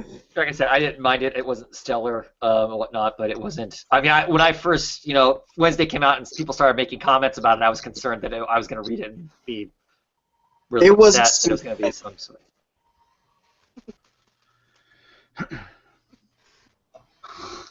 What else? What else do we want to talk about? Any other books we want to talk about, or are we just totally done? I think this was a different kind of episode. I don't Love know. and Magneto and Icon the X-Men? Oh, okay, we can talk about that. Well, we'll 2 seconds. I think just you and I are pulling it. How is that going? It's surprisingly good. It's I the can't best. stand the art to save my life, but the story's great. That's Land, right? On Yeah, Earth? yeah. Yeah. I mean, there's 3 female poses in that. I can do them right now for you. Here's a regular female. Here's a female when she's mad. They had. It's just. There was one of Storm. That's it. That was the bad one. Yeah, I mean, it's really interesting because what I hate about X-Men overall, and for a while I was reading all 3, is the other 2 are kind of like, oh, we've got to really kind of circle our wagons now that this mist is going everywhere. We got to kind of figure out that. And Magneto and all of them were like, no, we're getting on the proactive aspect of this. We're going to take this head on. We're going to, so it was interesting because it actually was a call to action, which it should have been for all the X-Men books. Mm-hmm. But the fact that this is a genocidal thing going on for them, obviously there's some parallels to a world history with the X-Men, if you haven't picked up on that, with Magneto and all that. So he sees, like, look, this is a genocide taking place. I've got to be on I got to save my people. That's when he's the best. Yeah. And so he's out there, because there's a group of, the villains are a group, I forgot what their names were, but some are Inhumans, some are mutants, and they're going around killing all mutants that have the ability to heal mutants, so like that none of the mist takers can be healed, and they're like survival of the fittest. And Magneto's like, we got to take these guys out. So he in this issue, he takes a healer and he puts him on Genosha, and he just waits for these guys to show up so that he can wipe them out, and he slaughters them. Nice. I mean, it's awesome. Oh, I just wish somebody else was on art on that book. Well, good news. Someone else is getting on art. In the next little bit here. Sabretooth, I'm loving in this because he's like the guy that grew up and had kids that you used to like get in bar fights with. Maybe that's a little too me, but like he's like, back in the day I could have messed all these guys up, but now now I'm more refined and all that. And he's the voice of reason on the team. It's super interesting. Like, a lot of the time he'll be like, oh no, we can't go that far with that, because they're being proactive. They're wiping people out. They're not messing around. Where you go in the other X-Men books, and it's all new, really has nothing to do with anything. It's just the angsty teenage X-Men. Continued on. That's why I didn't go on it. Yeah, and Extraordinary, they're in limbo, and it's just do something. There's no plot going on whatsoever. It's just them, oh, we're dealing with this. Could have been one issue, this whole arc, the whole first arc. This has been one of the best X-Men books I've read in years. It's amazing. I love the fact that how Magneto used triage as bait Yeah. for killing off all these healers, all these popular X-Men. He used Triage because Triage is the only one that can heal himself. Yeah. It's awesome. What a strategy. I was like, it's good. It's amazing. Especially but the way he slaughters them, too, is just really cool. And they're like, so the other team is trapped. The rest of the teams, like Psylocke, Sabretooth, and Angel, they're all trapped. And they're like, how do you know we were going to come and save him in time? And you get the feeling that Magneto didn't care. He was like, I'm wiping these guys out one way or another. That's right. And he kind of feels sympathy a little bit because one guy goes, let's just kill him fast. He won't feel it. And Magneto actually thinks about it. It's like, you know what? I actually respect your, the way you're, I guess, thought. But I could care less. And he just kills him. Like, he's amazing. I love Magneto. I never had him in my, I never pictured him as an enemy. No. Villain, yes, but enemy, no. There's a difference there. It was always two different philosophies to this mutant thing colliding, and that's what was made X-Men good. The problem is, and they're saying this, that this Apocalypse thing, you can just read the book you want, and it won't. I'm worried that that's not going to be the case. Oh, yeah, me too. Well, anyway, they're saying that's going to be the case. And so far, from what I've seen, it is going to be the case because there's time travel involved for one book. And not like I don't know how you would tie those together, right? But it's going to be this team in this book taking on Angel, who's gone nuts, Archangel. Yeah, and that's going to be their tie into it, which was already taking place beforehand. Bun and Soul are the only two that I will read a book that's tied into something else because those are the only two that can handle that, and you don't have to pick up anything else. Red Lanterns was one that Soul did really well in that, and Bun, I liked the stuff he did with Magneto even during that one. Right. So, just talking books in random and whatnot, was this the week that Batman Eternal ended? No, next week. So how is that going? You got one issue left. This was the penultimate issue. Yeah. So what was that like? Are we setting up? We're setting up good for a good ending. This was pure setup. I was still enjoyable. Even it has things I don't like. Like I didn't like John Powell Valley, like the way they had him at first. I'm liking him now. It's different. Him and Dick have like a heart-to-heart in this issue, where he's like, I can teach you a different way to be about things. You don't have to go and kill everyone. And he's like, teach me how. So I wish they would kind of go on to that later, but that's obviously going to end with this Rebirth stuff. Like, I would love to see him train John Paul instead of Batman. They're setting up for the finale with Mother in this issue. I mean, there's not much else to say. It's still good. Luke, what you think? For those who maybe criticize Eternal, if you want to compare Eternal versus where Eternal was in the penultimate issue versus where Batman and Robin Eternal is now, I think you've kind of felt the crescendo a little bit more on Eternal. Where this one, it was just like, this is like the next to last issue. You would think, get like a good cliffhanger, and you're like, wow, we're going into the last issue. And it's just kind of like, yeah, I don't know. Are you worried about the Tinian ending? I was gonna say, is this written? I'm not worried about the ending. Is that what we're landing at here? Yeah. It's just, I don't know. It's the fact maybe because the Eternals that you really didn't know, or them involved, but we knew who the big bad was next last issue. It was just a lot more intrigue. As far as not really, well, we'll say mystery. There's a lot of unknowns. This one's pretty straightforward. Yeah, it's pretty straightforward, and it did. Like, I eventually did read Eternal, and that got to the point where if I was reading this in singles, I would have been furious because it just This doesn't drag at all. It's a continuous story, and shit's still getting escalated as it goes. So you're not hating it. But there's still that fear of the Tinian landing. Yeah. Yeah, well, because the way this issue ends is Mother's giving this speech, and she's like, no one can stop me, and then Dick shows up, and he's like, actually, I can stop. Like, I've loved the fact that it's just a Robin-centric book. Like, Sure. Well, like I said, as a whole, it has sounded like it's fun. I was just curious if this was it, if this was the end, or if we stop one more. So next week will be the end. And it's $3.99, right, Luke? I don't know. Did they mark it up? I think they did because it's going to be a little bit bigger. Oh. Any other books you want to talk about? Hey, real briefly, what do you think of the ending on Grayson? Well, okay, so I'll give him this. I'll give him this. It feels like the creators that are on the book are trying to grasp what it was. that Celia King were doing and try to land. I mean, they must have been given a plot. They must have been, hey, this is what we were going to finish with. Mm-hmm. Good luck. I'm just saying, without the CIA backing, this is just not good. I'm sorry. I don't know. Like, I want the Illuminati to get back on this book immediately. I want the Build-A-Bear group. That's not what they're called. Back involved, because it made good writing. It might be hypnotizing me secretly, but at least it was readable. There's aspects of this I still like, though. I mean, I like the girls, the Skullface girls. I do. I like them. The whole, Agent Zero, Nitz's, daughter, the Leviathan, all that coming back. I said on Twitter that it reminded me of Batwoman. This is nowhere close to Batwoman bad. Yeah. That was a terrible dip. No. But that felt, I don't know, dipping into that stuff felt really strange. Like suddenly,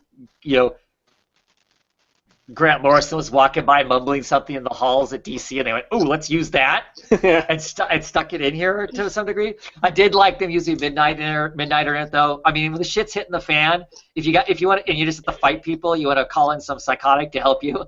He's like the perfect person to drop into the place to wreck people, I think. Oh, because he's gonna enjoy the hell out of that. So he's there beating all the super spies silly.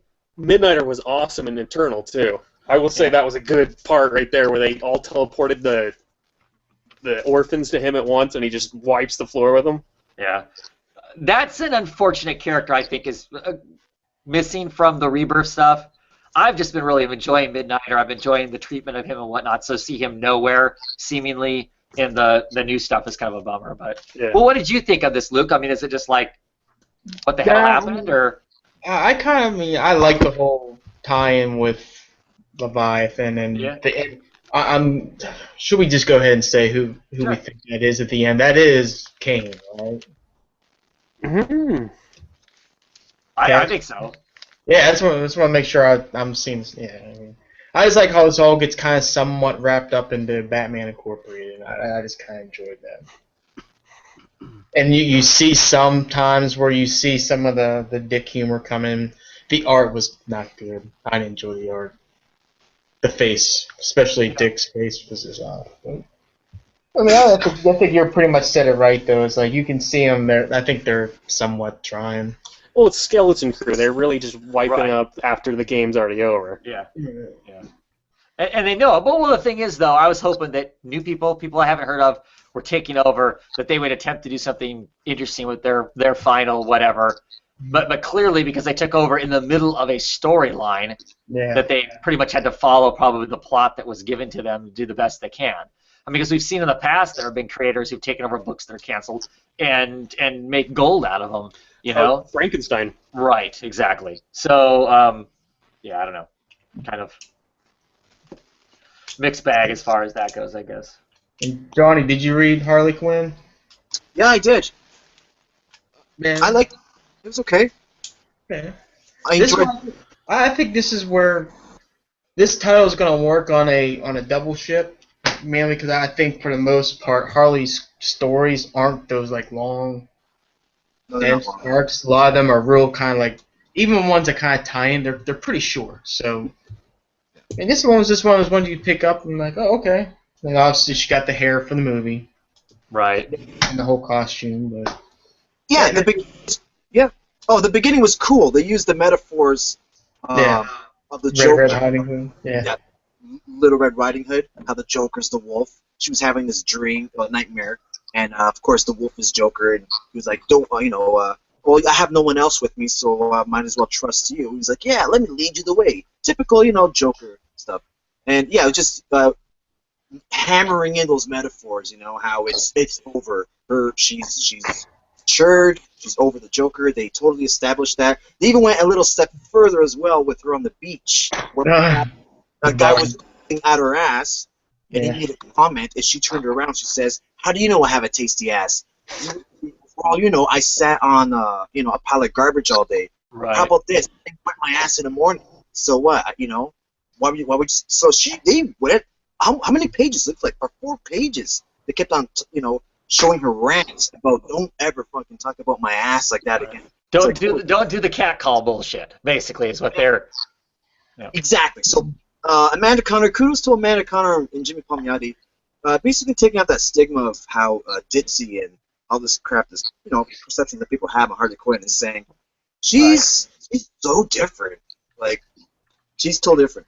But still, and also, so half the issue was that establishing the makeover, so to speak, and that's when they introduced the hair.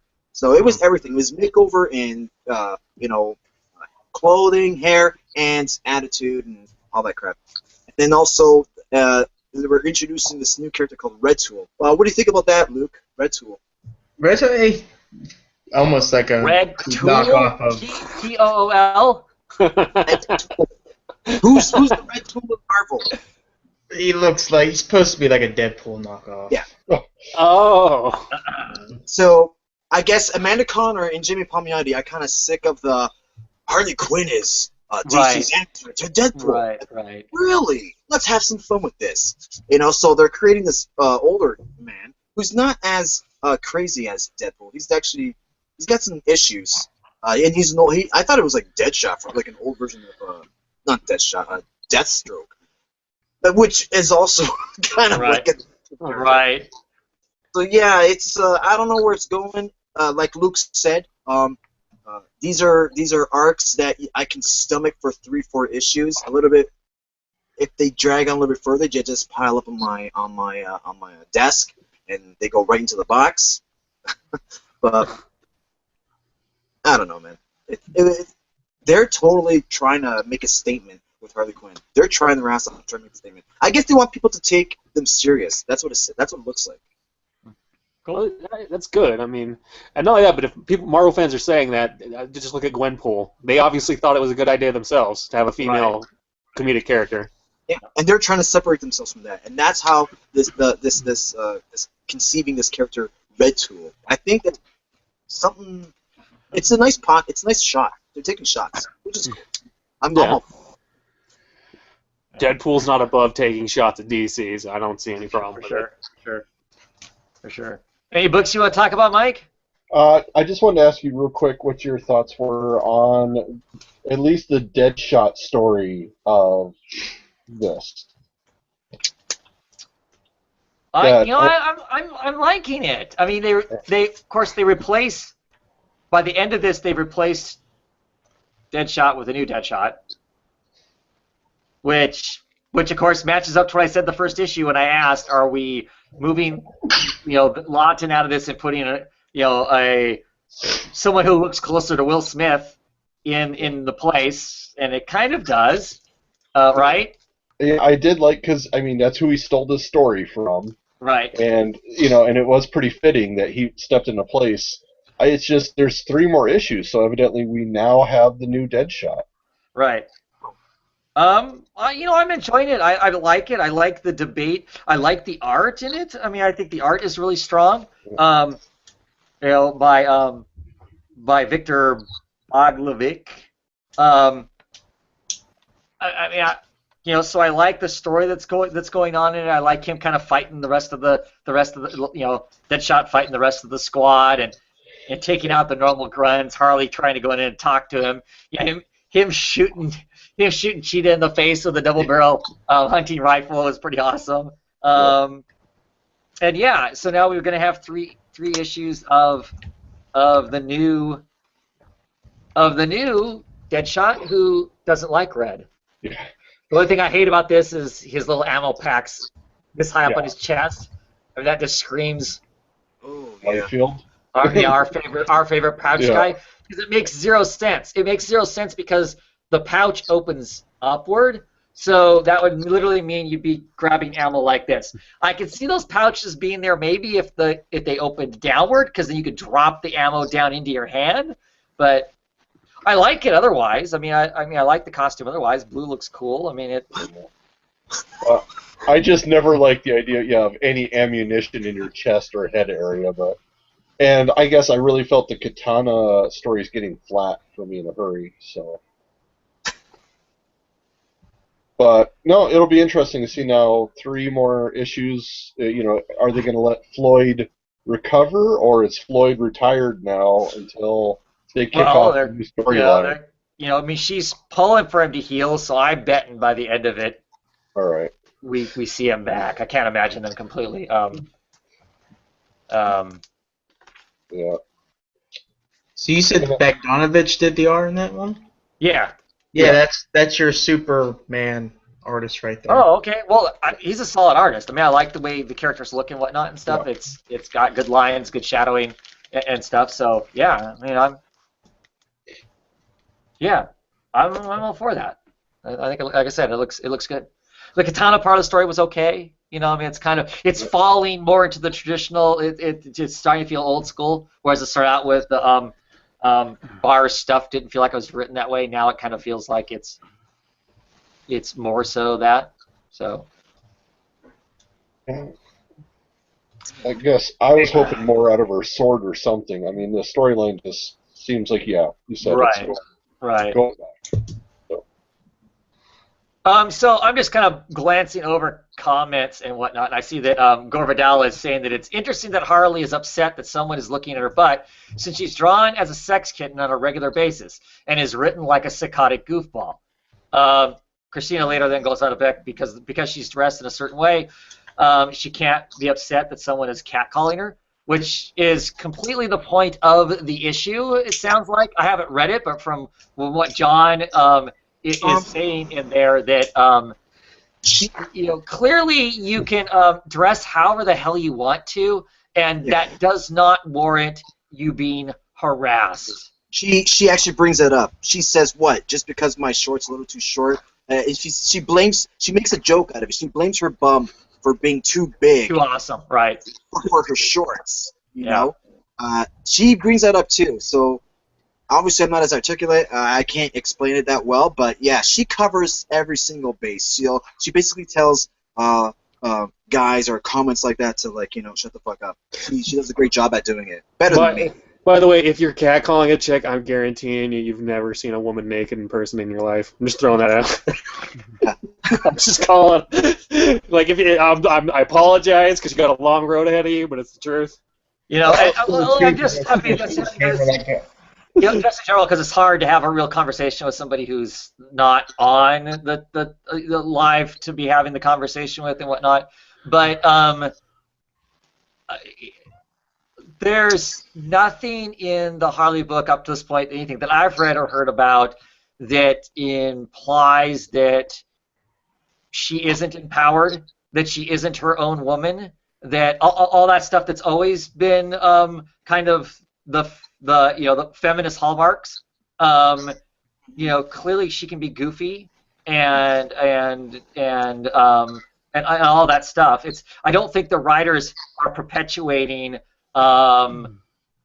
sexism. I don't think the writers and artists are perpetuating that it's okay to catcall and now suddenly they've changed their mind on that sort of stuff. I don't think that they've been perpetuating I don't know what you want to call, the behavior that now suddenly it has to be reversed. I mean, I don't think anywhere along the way it has been acceptable for Harley to be treated that way. I mean, that's kind of, this book has been that. You have to look at, you're reading this issue too. I mean, it wasn't just like that was the whole point. It was like build up because there was something else that happened in the beach earlier, and it just like put her in a bad mood. But it's not just this issue. I mean, even back when I was reading the very first issues and whatnot, if somebody was implying that she was just purely a sex kitten or whatever, she was calling bullshit on it. Right. I mean, you're right. In this case, they picked a particular actual action that somebody did, and they're nailing it down. I mean, they're calling it for what it is. You're catcalling. This is why you shouldn't catcall. I mean, they're being more specific in this issue in particular, but it's always been there. It's always been there, and I feel like that people are saying that she's been a sex kitten this whole time, and it's been okay to treat her like a tart, and now suddenly 20 issues in, they're redacting that and going, no, you can't treat her like a tart. First of all, can someone point me to where she was cool with people catcalling her at any point? Because she's always kind of been like, I'll fuck you up if you come near me type person. Well, I think it's a cartoon. Right, but I think they're commenting on the fact that the creators are perpetuating a ideal and now wanting to turn around and say that's not the ideal. And I think that it's and I'm saying is I haven't read the whole run clearly. I read like the first 7 issues, and in the first 7 issues they were not doing that. There's sexy stuff in it. Yes, they make sexy jokes and whatnot, but none of those jokes or the sexiness is implied that you could take advantage of a person or whatever. All of that stuff is all nipped in the bud when it happens. That's not even not implied in that. That's not implied in life. All right. Right. Well, yes, but I'm just saying. It's not like the creators did not create a bill in a certain way and then suddenly 20 issues in decide to just go completely left field. To be suddenly quote unquote political correct or social justice warrior or whatever other of those horrendous tags you want to throw on it. They've always been that. John was just commenting on the fact that in this issue in particular, they did a great job of hauling somebody out on the carpet about it, but it's always been that way. It's always been that way. But we're just saying in this particular issue, I'm not disagreeing. I'm just saying this particular. It literally is like that guy said that thing at like the worst possible time. That's right. Got down like ripping dudes like ears off and hair, like in this big fight in the beach, and then she gets done with that. And she's walking away, and this fat guy basically says, "Yeah, I'd like to eat your butt." And then right after that happened, it was literally like the worst timing ever. Yeah. Cool. And it's true how they set it up on the beach, where she went there to relax, and it was kind of basically them saying that she can't really get away from bullies because she was being bullied on the beach, and she took care of it. And as soon as she took care of those bullies, another bully, came on and was nice. It was basically they were just saying, you know what, enough is enough. I don't know. It was weird. It was weird. It's like, what's that called? It's like a third-person point of view. They were trying to like tell us something and show us something and try to like, I don't know. It looks like they were talking to people. Right. That's what I got. We did the little thing to go, the star to go flying by with the rainbow off of it till The more you know. The more you know, or whatever. Right. So at any rate, that being that, any other comics you want to talk about this week? Oh, I forgot my obligatory drive-by. So. You don't have to do that for much longer. Did you pay extra for that? Yes, I did. Oh. I missed it, man. Wonder Woman. Dude, you don't need to see it again. Did have Donna Troy at the end. We'll leave it at that. Rub it in. Dude. You show me that, and I'm so excited for Rebirth. I've always wanted to talk to Mike about Outcast, because I think he's the only person I talk Outcast with. Not picking it up in singles anymore. Okay, you know what, guys? I gotta go. Good night. It was too slow between issues. No. I'll read it in trade. I liked it, but I missed one, like number 14. I didn't know it till 17. I didn't realize it till like 2 issues later. Okay, remember issue 17. Yeah. Big deal happens. Yeah. Big. I mean, you can talk about it. I'm all right with that. No. I'll wait for you to read it, because it's actually the only person I know who reads it, and that's cool. Cool. Right on. Anything else? I think we're good. We are Robin. Oh, okay. How we forget about that, man? Damn, I was waiting for you, Luke. Come on. What? This is awesome. Hey, it is. I will say the one thing, though, that I kind of... It's the same thing. It's been kind of bothering me throughout the whole series. The other guy, unless you're the Joker guy, you're Rico, or even Duke, some of the guys, I don't know who they are. I kind of forget. Yeah, me too. You kind of lost in the sauce. You know what I mean? You're right. Boy, this guy's awesome. The smiley guy, he's awesome. Johnny, yeah. It's like Liber Mijo had a Joker story in mind, which he shelved, and this is like a perfect opportunity. It's like, because it's what a change of pace this book had. The beginning was so fluffy, so DCU, which I despised, and all of a sudden it's like, you know what? F this. Let's do what we always wanted to do, and man, this story's nuts. Yeah. I love the name. I love his name, John Bender. It's like shout out to Breakfast Club. And he wears a trench coat as well. It's so cool. tell you, it's they're dealing with some really dark stuff too, like going into schools when what they're implying is messed up. Yeah, that's the next one. And his philosophy is not the same. Even though he's a Joker fanboy, he has different philosophy than the Joker. He seems more organized and more sane. You know what I mean? Right. That's what freaks me out about Smiley. Yeah. And I love the whole tie-in with him doing the stand-up comedy routine of getting like a throwback to the early Joker days. And did you hear what he said? He goes, people ask me why I laugh. Why do I always laugh? Because he says something about I laugh so I don't have to cry, which is awesome. He is smart. I'm loving this kid, man. Johnny Bender, good guy. If they would just trim down the Rio Robin crew. I'm not a fan of the Rio Robin guys. I wish. I don't know. People are gonna say I'm biased this because it's Joker. Trust me, it's actually been good. I almost dropped it. This is great. I hate the art. Love the covers. It's good. Cool. So, anything else you want to talk about? No, I'm good. Anybody? I'm happy to talk whatever books, but I don't need to either. We've been at it for a while.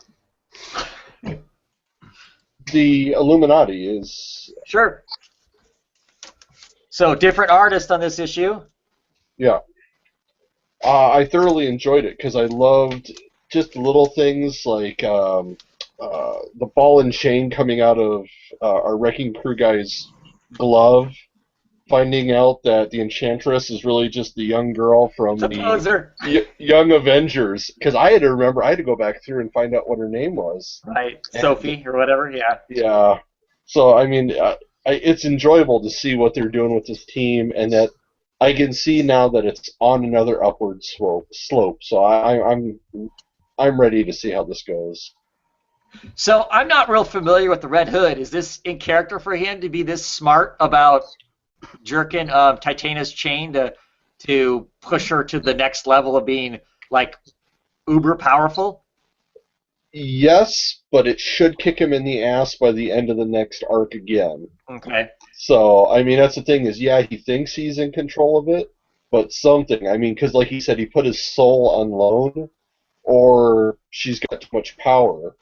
You know, something's going to happen, and it's going to collapse right on his head. So, I mean, because she gets all kinds of uber pissed off, and she wrecks a whole bunch of Guardians. I mean, as Guardians, just beats them around like they're nothing. I mean, I like this comic is so funny for me. I'll read it for a while, and I'll not like it, and then I'll get like 2 or 3 issues that I just absolutely. I mean, I'm really liking it. I mean, I am surprised because it's not what I wasn't quite sure. I missed the Sean Crystal art. I like his art style better than what was in this. This was fine as far as that goes. And I'm really curious to see what's next. You know, it's because he has kind of traded his soul to something more sinister. Yeah. This is one of those books that I keep waiting for us to hear that it's done. Yeah. Kind of a thing. And with all the books that have been shutting down here lately, it seems like I just wonder if they've already got an end date and we're going to get this one story and then it's going to be done too. Well, yeah, it's going to be tied into Standoff, so I'm thinking at least 2, 3 more issues for that, and then 2 more to round it out. But yeah, I mean, this won't go too long, but I'm just happy to see a villain book continue this far along. Right, I'm not happy with the whole Standoff tie-in. That's bumming me out because this book doesn't feel like it has anything to do with that whatsoever, and because the Standoff is a tie-in to what's going to be Civil War at some point, right? Is my understanding? Yeah. So I don't know. It just that part of it doesn't excite me, but it's been fun. I'm still enjoying it. I like these villains, and it'll be fun. And it's just silly enough. I mean, it's hitting all the notes that I need it to. So. Yeah. Yay, right. Yep. Anything else? Or are we done? We can call it a night. I guess we'll call it a night. Yeah.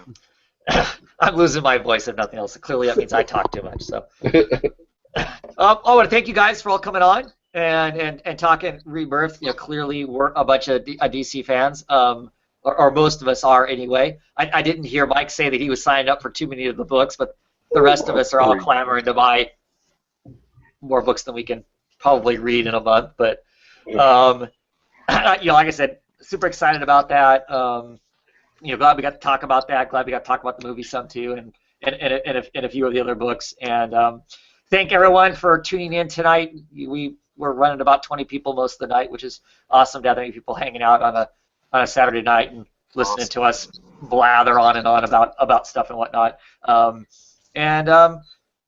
We'll do it again. Come back again and talk books again with us sometime, guys. Anytime. Thanks for that, man. Brandon, read your books. You can come and talk books with us. I gotta go to the shop. I have to pick up 3 weeks worth. We're only a few months out, and that Wonder Woman book's gonna hit. You're gonna have to come and talk Wonder Woman if nothing else, right? Yeah, that's a given. Right on.